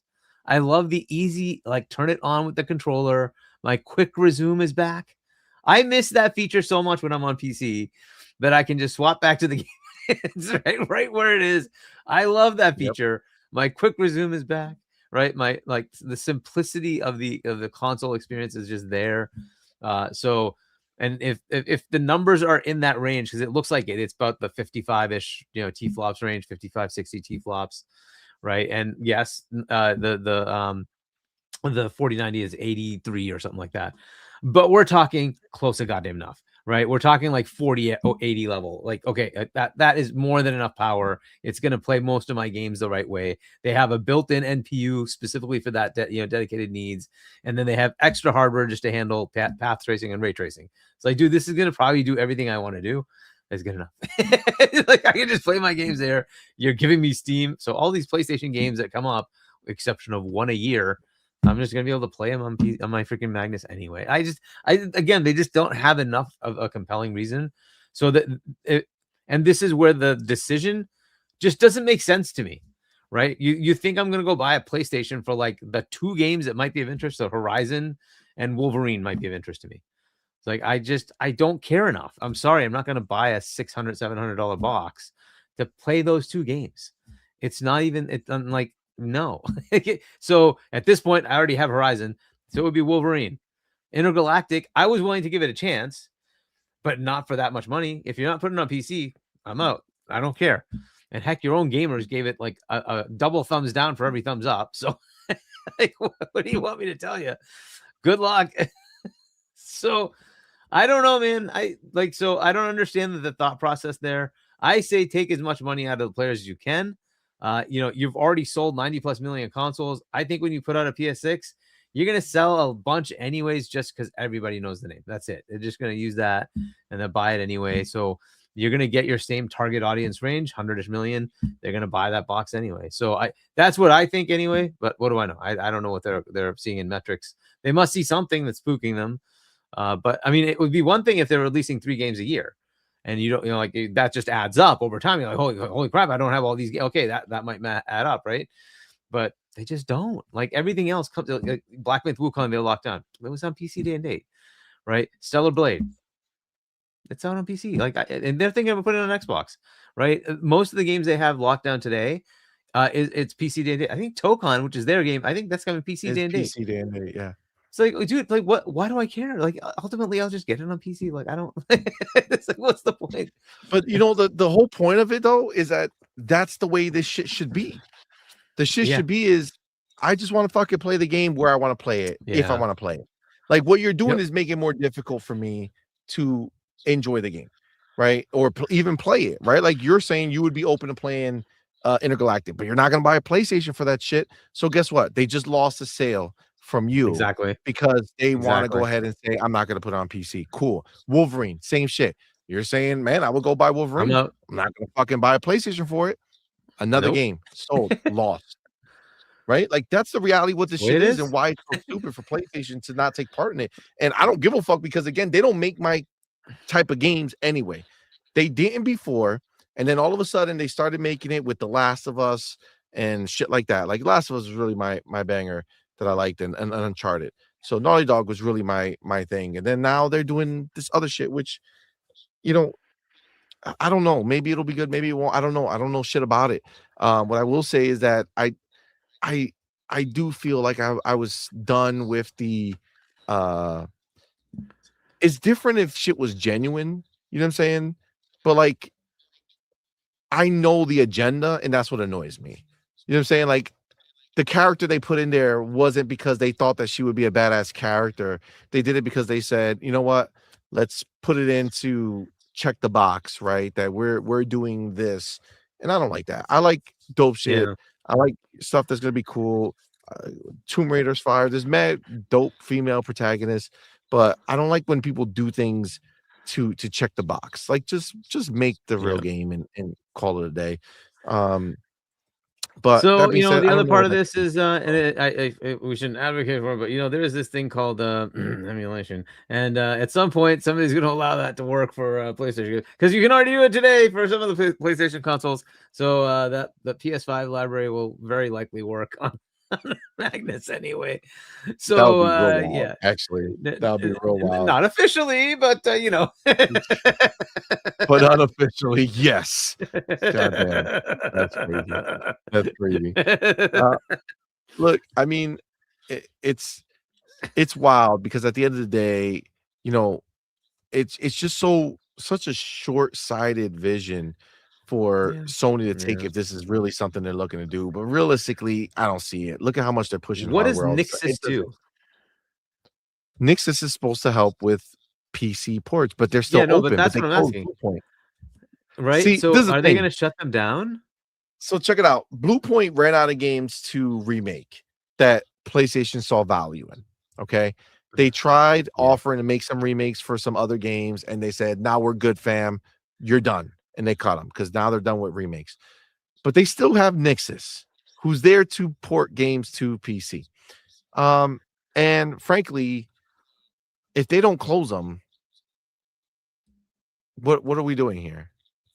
Like, they're literally not going to port games. They're just going to let them sit there, collect a paycheck, fucking high five each other, play wiffle ball once in they the close conference Haven, room. because we all know that's going to happen, right? If they close down Nixus, Media that Molecule. basically undoes everything Jim Ryan did except for Bungie. Right? Wild. If they shut down Nixus, because they've already shut down Bluepoint, the Insomniac deal was in the works before Jim Ryan took over, so that was really Sean. So basically, everything Jim Ryan did would go away except Bungie if they shut down Nixus. Which I hope they don't do that. They're very talented teams. Like, dude, at least let them go. Let somebody else buy them. Right? Why? Yeah, it's crazy that they closed Bluepoint. That I can't understand, bro. Somebody could have 100% scooped them up for cheap and used them to fucking remake shit. Or let them fucking make their own game. Yo, they had one wish, my dude. One dream. Let them make a game. You're letting Team LFG make a fucking game. But Bluepoint couldn't come up with some shit that you would be down for? Like, are you fucking kidding me? Come on, man. I mean, I would just give them to there's so many publishers that have like all these IPs, right? They could have easily given it to them. You know, PlayStation has IPs, but they said no. But PlayStation doesn't want to kill them. Okay, now explain this to me. They didn't want to do that because it wouldn't make money.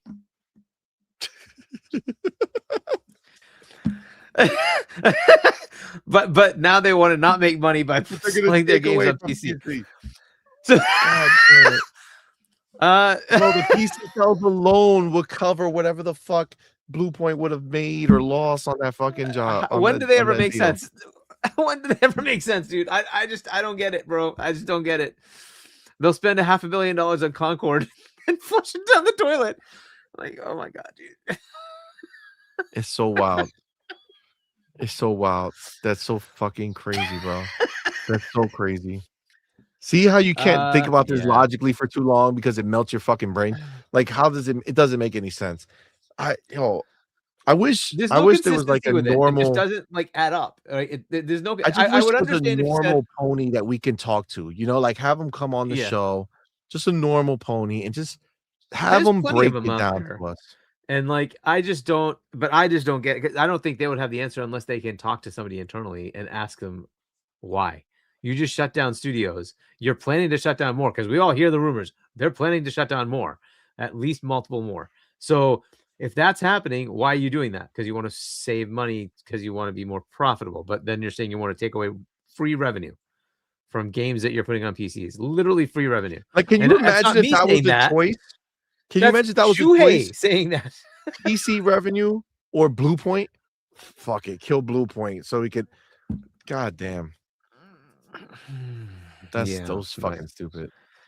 But this is the world we're in with them. I don't know, man. But again, like I don't know what the value statement is, except for fanboyism, right? That says taking the game away from PC for the one game a year that you have is going to service that game better.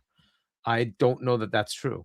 And if literally you have Nixus there, they port every one of these games over, they do a damn good job with it. Why not just let them keep doing it? Right? What's the harm here? I don't get it. But so bad, you can pretty much assume that they're going to get shut down. That's what's going to happen. right? Like if they're not doing this anymore, they're gonna shut them down. Which is again, it's just travesty because they're a really good studio. They're really good at the job they do. Why not just let them go? But we'll see what they do. Agreed. All right. Before we head out, we're gonna do a quick kind of didn't make the cut.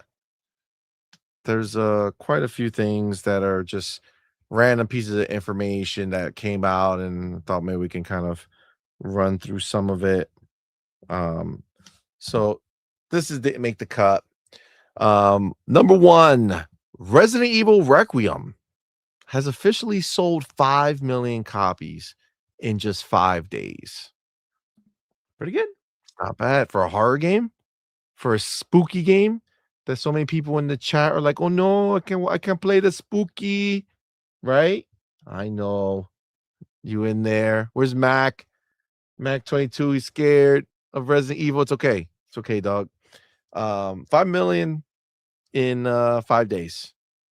Yeah, That's pretty not good, bad. And to put it in perspective, it took 4 months for Resident Evil 4 remake to go ahead and hit Wow.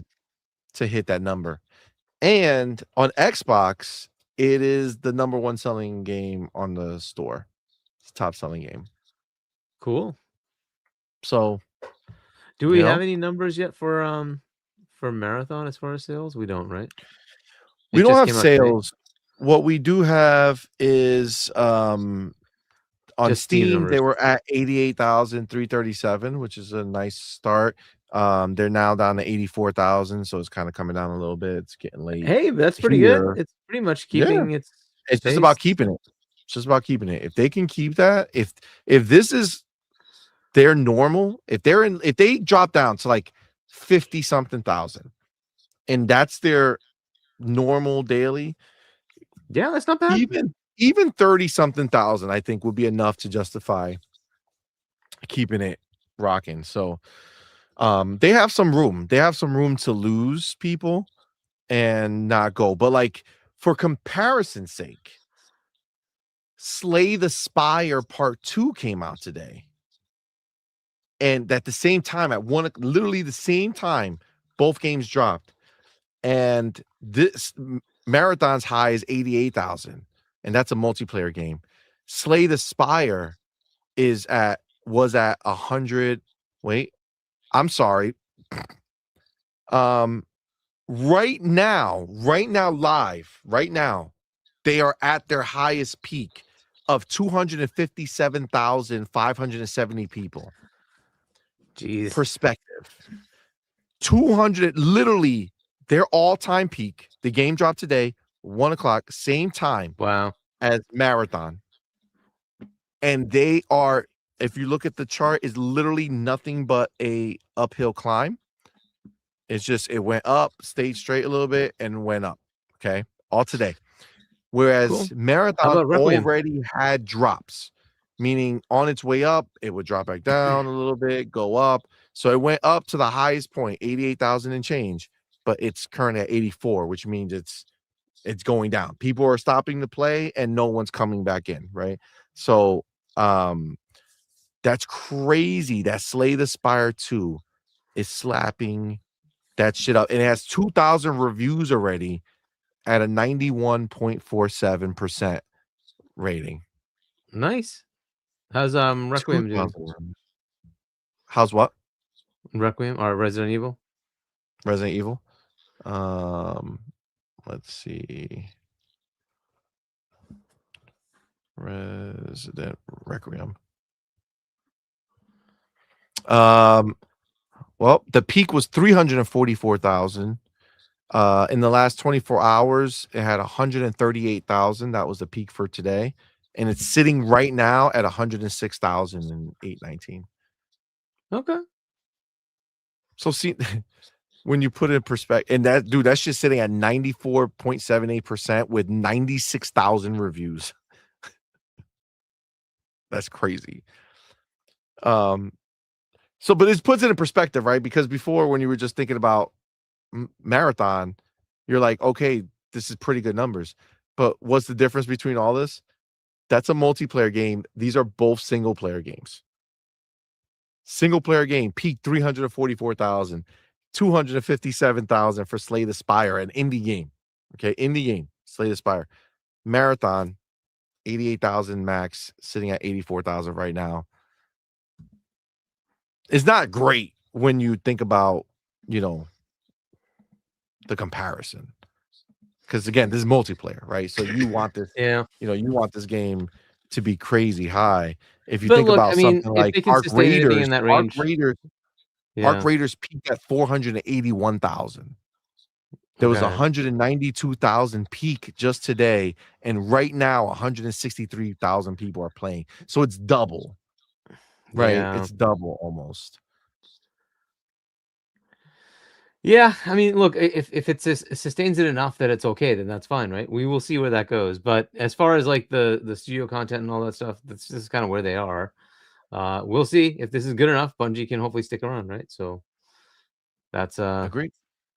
that's the final studio. Well, this is assuming Nixus gets nixed, which will That's probably happen. That's true. So another little tidbit here. I don't know if you saw, but Doom is having or I don't know if it's Doom or it's Diablo. I think Diablo's having a Doom the Dark Ages crossover. Oh wow. Yeah, they're gonna have looks like it's gonna be some skins. Let me Okay. see. It doesn't. All right. Well, it doesn't actually say anything about it here. It just they literally just put a tweet out that says Diablo 4 times Doom the Dark Ages. And Doom is the one who posted that for Diablo. So listen, we heard that the Doom expansion is gonna be crazy, but this looks like a Diablo joint. I don't know if they're just doing some skins or whatever, but hopefully it does well. Diablo stuff usually does well. We'll see about Doom, but yeah, people were getting a little caught up on. I don't know if you saw the In Exile, the little there's video. Fill more pockets here. Highguard had an all-time peak of 97,000. And it's dead. Damn. That's pretty damning. But we got to see how it progresses, right? We got to see how it progresses. I mean, this is day one. We'll give it the weekend, right? We still have the weekend. Let's see if it gets a bump. I mean, well, let me tell you this right now. If we get to Monday and it doesn't, the peak is not higher than where it's been, like if it doesn't go higher than where it is by the weekend, that's not great. That's not great. That means you're already capped out your fucking audience, and that's not a good look. That's not a good look. So yeah, so I don't know if you saw, but they were In Exile did this funny little skit about playing Resident Evil, right? And he's scared, and the guy's like, "Oh yeah, you have to wear your diapers," and it's like, you know, adult diapers and shit. It's funny, but in there, people noticed that there was this image, right? And if you see, there's a Series X, but right in the middle, there's like a little device, and they zoomed in, and this is that device right there. So you see it? It's in the middle. Yeah. Over there. Yep. And people are this particular site said that did somebody like leak the new dev kit? The new dev kit for maybe the console. And like I want to like analyze the image of the video. Like, is it like a higher end than what the Series X is? I don't know. I somebody needs to do that comparison. But somebody else came to kind of rain on the parade and said that this is that box and that's just an Xbox dev kit. But you see those rings and the lights over there? I don't know if that's the same shit, bro. Does it look like it's the same shit? Yeah, I guess you can kind of see the little rings on it. Yeah. It's just an Xbox dev kit. But people got pumped for a second. You know what I'm saying? People got pumped for a second. They got hyped for a second, thinking that it leaked. So yeah, that was a little funny thing. I don't know if you saw, but out of nowhere, Assassin's Creed did an update to Assassin's Creed Unity, and it's 60 FPS now on Oh, okay, PlayStation 5 cool. On the and consoles? Xbox Series. Yep. Oh, nice. Yep. 60 FPS. They did a nice little update. I could put it here real quick. But yeah, so now I gotta tell you, like, honestly, Unity was one of my favorite Assassin's Creed. Like, I loved that they pushed so hard. Like, they pushed hard as fuck, dude. Like, they really wanted to show us. Like, it's crazy. I don't know what Ubisoft thought was gonna happen, but it's so fucked up because between this and like Watch Dogs, like they were coming into the next generation fucking hard, dude. And this is the one that they actually released the way they envisioned it, and it just couldn't be handled, right? Like they couldn't get it to perform on those systems. It just wasn't powerful enough. But Watch Dogs, they just completely said fuck it, and they changed everything up to make it work. But this was a fantastic entry, bro. I loved Unity. I mean, this doesn't make me want to play it again, because if I was going to play it again, I'll play it on, on the PC and play it at 4K and 60 FPS or 120. But it was really good. If you never played Unity, this is the fucking time to do it, bro, because that shit was phenomenal. All right. Let me get this out of here. See what else we got. High Guard, right? You guys know that its DOA is dead, gone. March 12th or something is going to officially close. But High Guard director, this is actually something I was flirting with the idea of making this a topic, because I kind of wanted to dive into it, but maybe we could just talk a little bit about it right now. And it's the idea of these companies putting on a front for us to make us think they got all their shit together when in fact they don't. And this High Guard situation, if I bring it up real fast, it says High Guard director and design director about the shutdown. High Guard director confirms the game released without content as they were running out of time and money. And so there's like a screen cap here. And I guess somebody wrote to them and said, it's just baffling to me that they released the game in such a skeleton state and then decided now is the time to add account levels and introduce some sort of skill tree system. It's crazy to see the parallels between this game failing and seeing Marathon come back after so many tests. And the guy, he worked for them, says, when you're out of time and money, you have to release a game with the runway you have available and hope players will stick with you post-launch. That's kind of a shitty thing, right? Like, why didn't you plan better? Like, you've been working on this shit for years, supposedly. Remember, it was like 4 years that they've been working on this game. Why not fucking plan better for it? Like, did it really come down to really the 4th year here that you just finally got this shit together?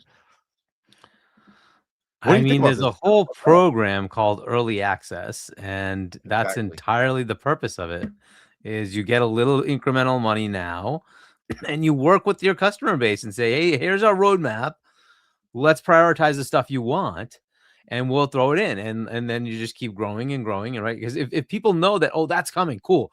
I just need that feature, that'll make it work. They're going to give you the chance. Early access is a great thing for that kind of thing. So it may work, it may not, but it gives you a chance at least, right? Because people know, okay, this is still in sort of a beta mode, and there are going to be features before this is released, right? And maybe you get in early access at a lower cost, so that gives them a little funding now to keep the lights running while they keep adding in features. I don't know why they didn't go down that path. And the live games, I almost always expect that should be the way to go, because it's, you know, when Marathon, for instance, they did that before, like it was about a year now, right? It was quite a while ago they did their test, and it just did not go anywhere, right? People were very, unhappy with it. They're like, okay, time to take feedback. We're going to delay this thing. We're going to work with, the player base, try to figure it out. Fair enough, right? And at least when it's launched, it wasn't a Concord situation, right? It's near 100,000 players. That's not bad. That's not terrible, right? No, Now it's not up at to all. them to say, hey, let's work with you, and what are the things you want? Where are the areas where we're not meeting your needs? Let's fix it, right? And ultimately, I think that's a much better path to go down. If this was more transparent to the customer, right, and you just come out in a beta mode, you just say, look, this is preview, right? We are not fully featured, because you're not fully featured. So you just say you're in preview, and hey, we just need your feedback, right? And here's the feedback loop. This is how we're going to take it. We're going to have a feedback form built into the game, or go to this website, put in the stuff that you've been doing, what you want, whatever it is, right? Dude, it's right there. I think that's the mechanism. It's there. It's available to you. Maybe it's not as easy to do on PlayStation. I thought they have a preview thing there as well now. But that's really it. And even if it means you're just locked to Xbox and PC, do it on those platforms. It seems to work for a lot of games that seem to want to do that, development process with their customer base. So, hey, I'd say that would have been a better way to go than this comes out after the fact, when you're like, well, I don't like your game because it doesn't have the features I want, and you've told me it's a release game, right? So it's a fair thing for the customer, right? They don't know that there's anything different, and it's not incumbent upon your customer to learn that about you. They paid the money; they want to play the game. Like, what do you? I guess in this case, I think it was free to play. Correct? I think this was is free to play. Free to play. Yeah. So it's like, hey, the customer's there. If you don't invite them into your process, what do you expect from them, right? So just ask. I think that would have been a fair thing to do, and just say, hey, like, we're releasing in preview.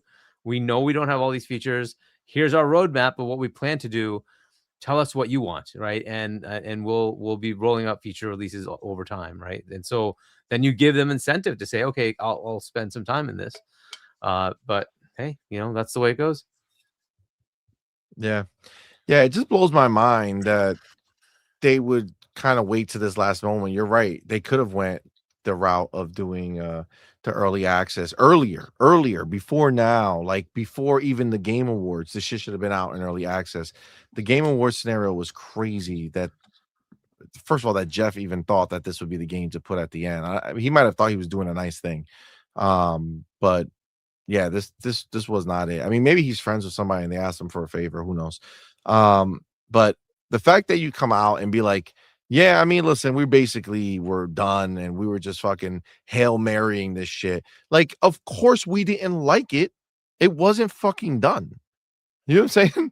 Like, the game wasn't done. So why would we fucking like it? I don't know. It seems like such an asshole thing. Like, you spent 4 years and at the end you fumble. At the end you fuck it up, when you could have literally for a year had this shit in early access. Xbox fucking does it. Xbox, the company with all the money, says, you know what? Let's put this in early access so we can grow it with the community. Let's build a community around it. Yeah, it'll be smaller at first, but people are buying it. People are spending money. People are getting in. And then we'll see where they go, right? We can build it with them and hopefully we'll grow it and shit like that. But this was just like a fucking, hopefully we can trick you motherfuckers. We can bamboozle you to go ahead and fucking, give us your money. And then maybe we'll do something you like. It's crazy. You got Space Shot in the building with that $2 super chat. Says, you chose to enter live service market, full stop. Fact. Like, this was your choice, fam. You did this.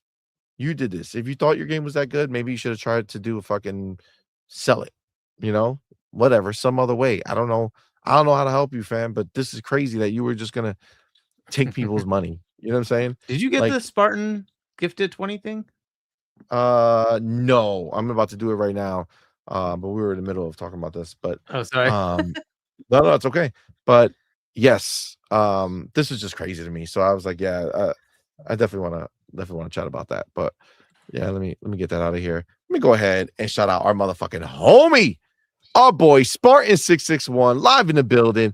Shout out to our boy. He went ahead and gifted 20 on point for gamer memberships, man. Shout out to our boy, bro. Y'all know what to do.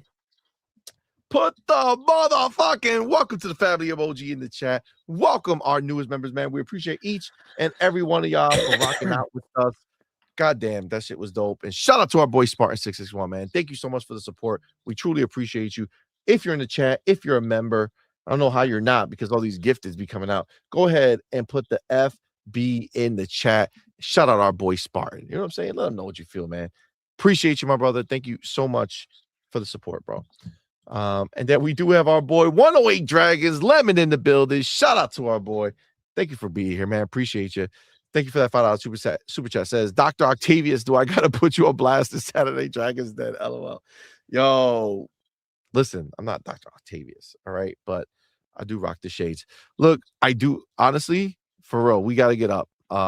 This weekend I can't because I have work shit going on, but man, we definitely gotta do it ASAP. So hit me up because I do want to set something up. Let's schedule something so we can just make it happen.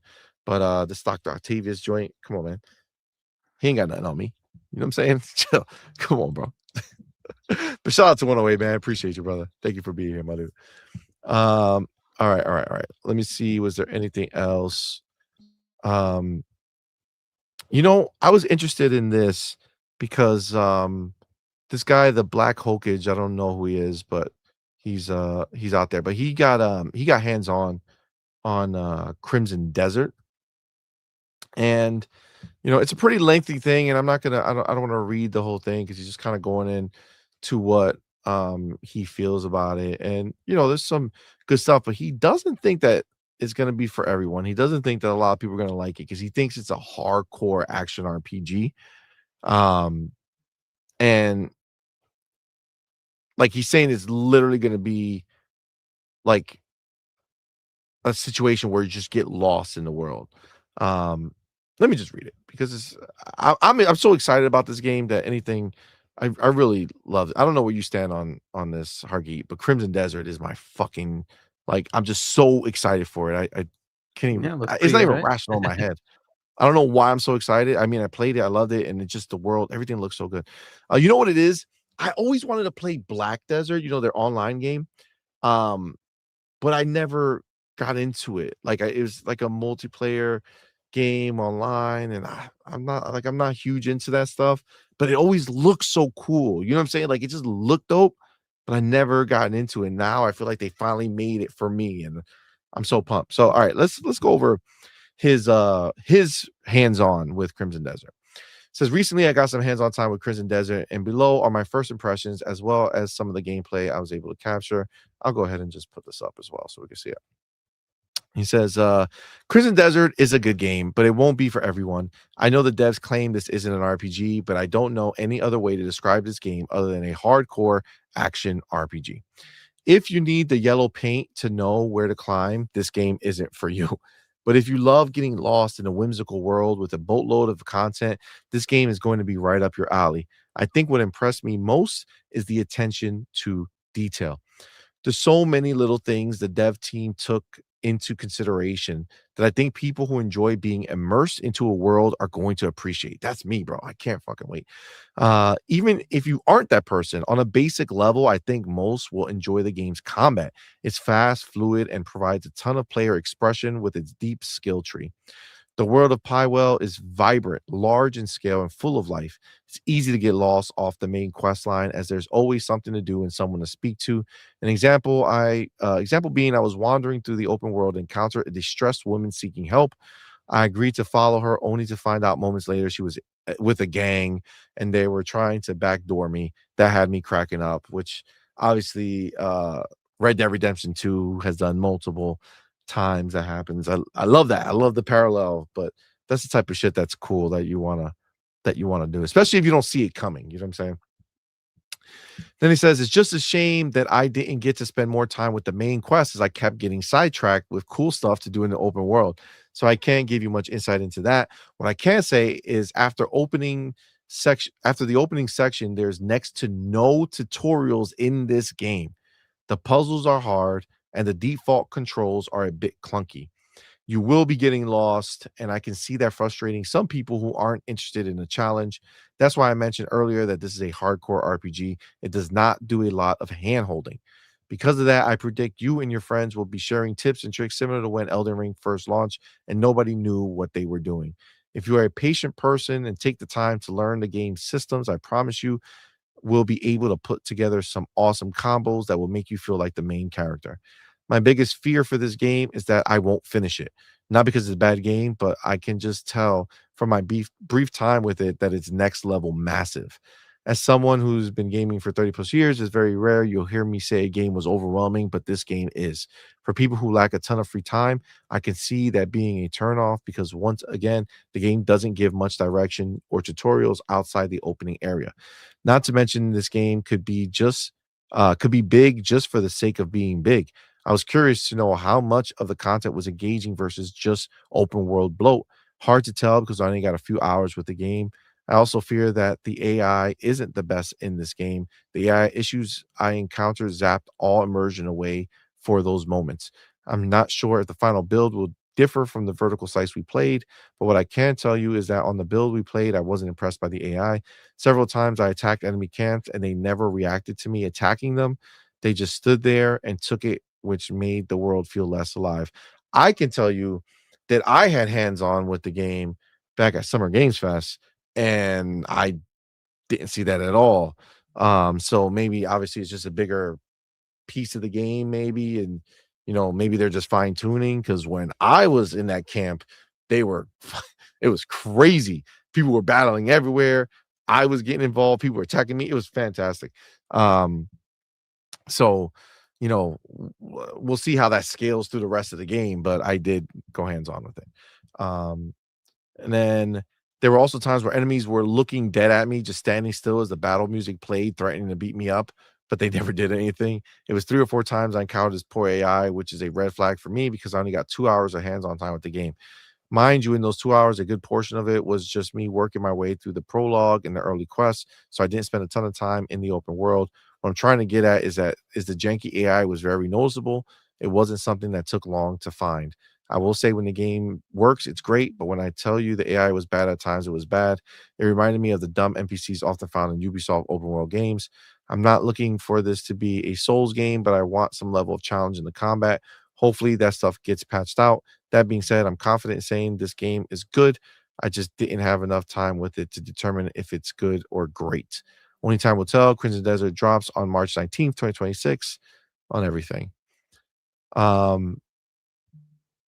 And then he had some gameplay. So I'll go ahead and just put this on over here while we chat. But look, I'm excited as fuck about this game.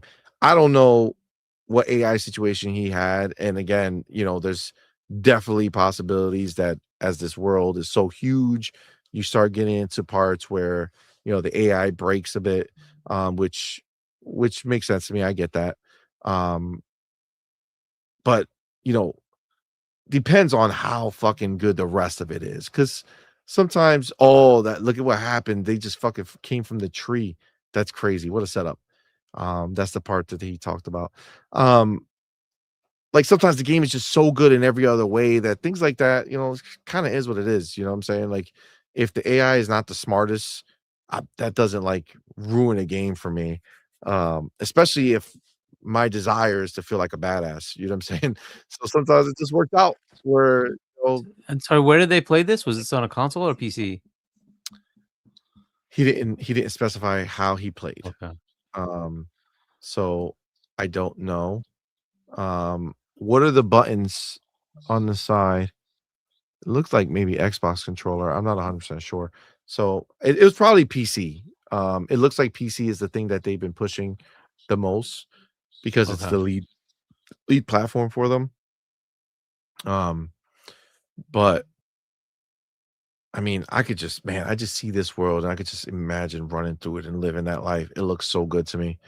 The combat is also like I could echo that when I played. The combat was so dope, and all the cool moves that you've seen them. They like body slam people, do all this shit. It's all in there. You can do it all. So I'm very very excited for this game. I don't. Where are And it's your play levels anywhere as with? well, right? It is Play Anywhere. Yeah. It's play So anywhere. I Yeah. bought the Xbox version.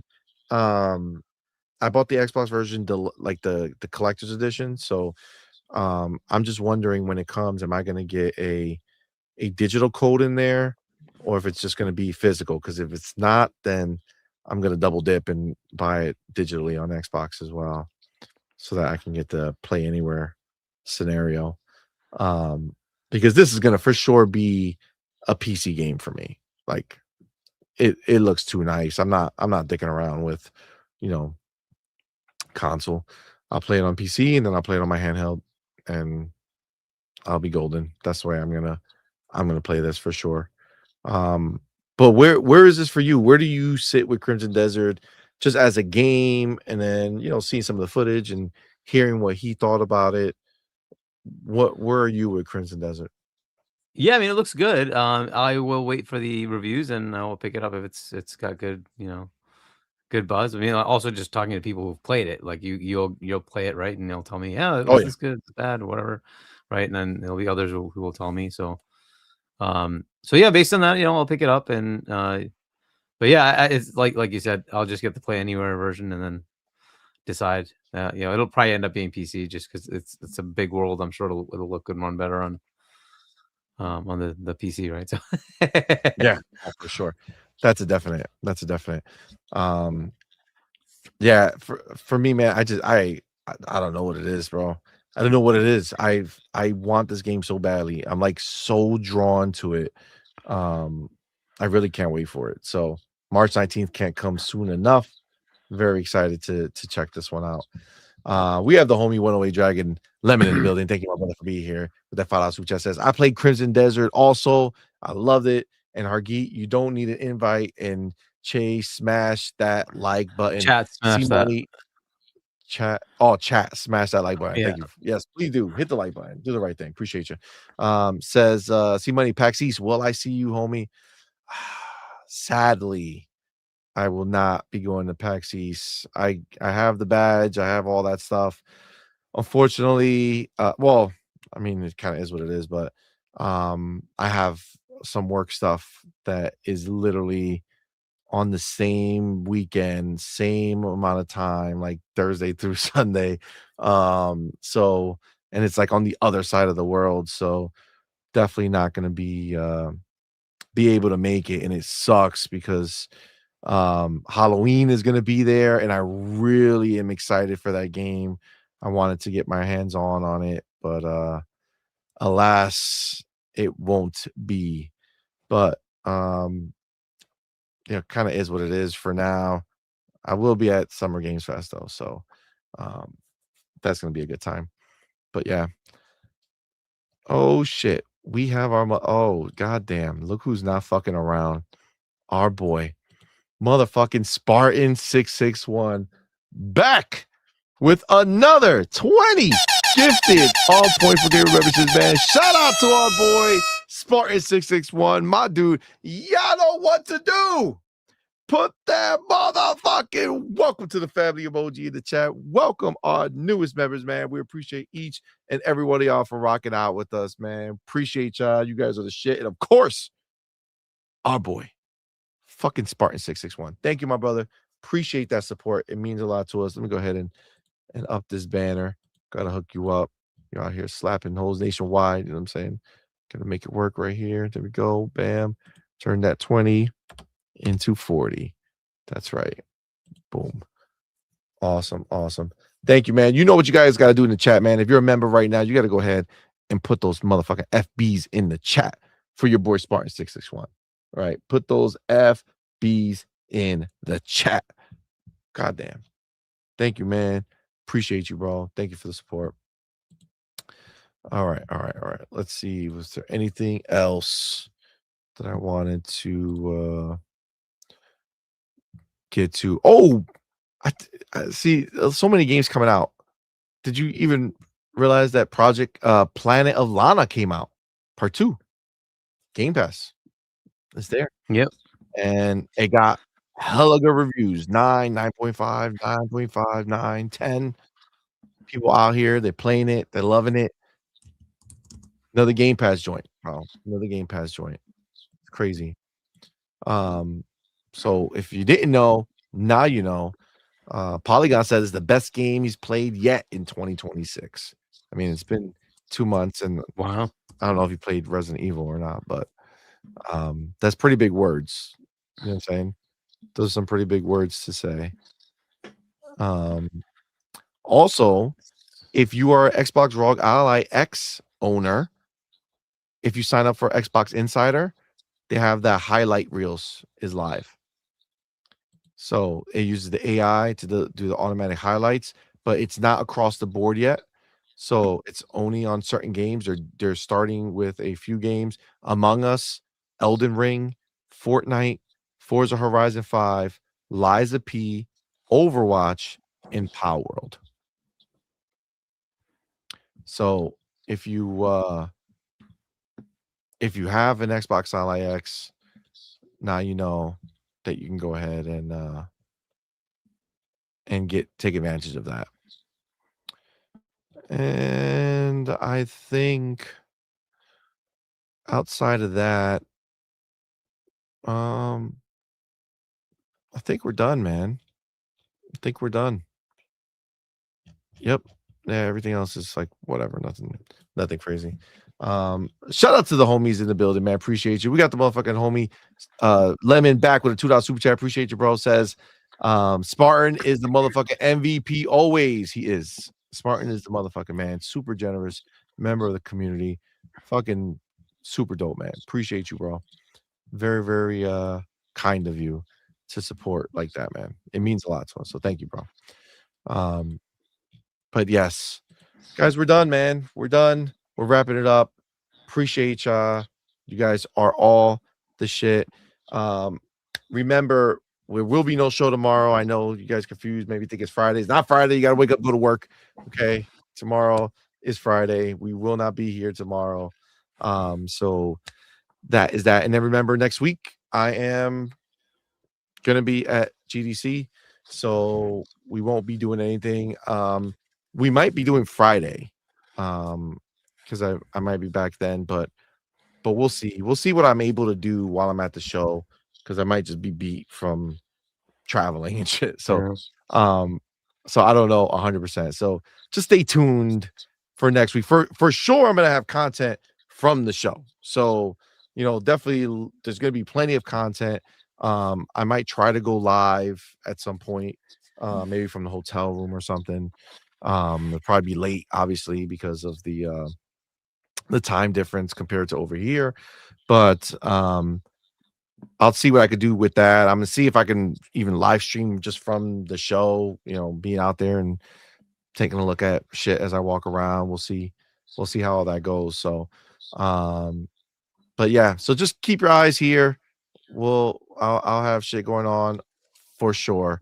So we're definitely gonna have some dope, and I'm gonna be seeing all the Xbox stuff live and in person. So I will have my notes and we will talk about whatever we can talk about. You know what I'm saying? So it's definitely gonna be it's gonna be a good time, man. Now, of course, we have our boy motherfucking Hargeet. Shout out to my dude. Thank you for being here, man. Appreciate you coming on this Thursday. Why don't you let everybody know what you got going on, where to find you, where to buy your merch, your book, all that fun stuff. Yeah, pick up my merch, shop.china.us. You can also get the Make Xbox Great Again and Make Xbox Not Dead Again. If you want to get those, I have shirts and hats for that too. Either way, I'll be on with Web Dave on Sunday. You can check that out, 7 p.m. US Eastern Time with I think we have Our Dirt. boy Web Dave. I think Dirt, and who else do we have? Let me see. It was and Ray Ray. That ought to be fun. Dirt and Ray Ray. Nice. Check that out. Nice. We'll have some fun talking about the same topic. So, and I don't know if there'll be anything more that gets leaked out before then, right? Before like the stuff starts for GDC. But if there is anything, we'll hear about it, right? We already got the name of the project for Xbox, Project Helix. Maybe there's more stuff that comes out. So hopefully we'll be able to discuss more fun things. But yeah, have fun at GDC, man. Hopefully it'll be a fun trip for you. So definitely excited. Definitely excited. Yeah. Absolutely. Well, guys, thank you all again for rocking out with us, man. We appreciate each and every one of y'all. You guys are the shit. Again, follow us, look out for sporadic shit. I don't know how it's going to come out. I don't know when I'm going to go live or what's going to happen, but I'm definitely going to be doing stuff. And then I'll update you guys. You'll know if we're going live or not by the end of the week. But guys, that's where I'm going to wrap it up. And with that, we're going to go ahead and end the show the way we end every single show. Doodle, we're done. Until next time, you're intruding.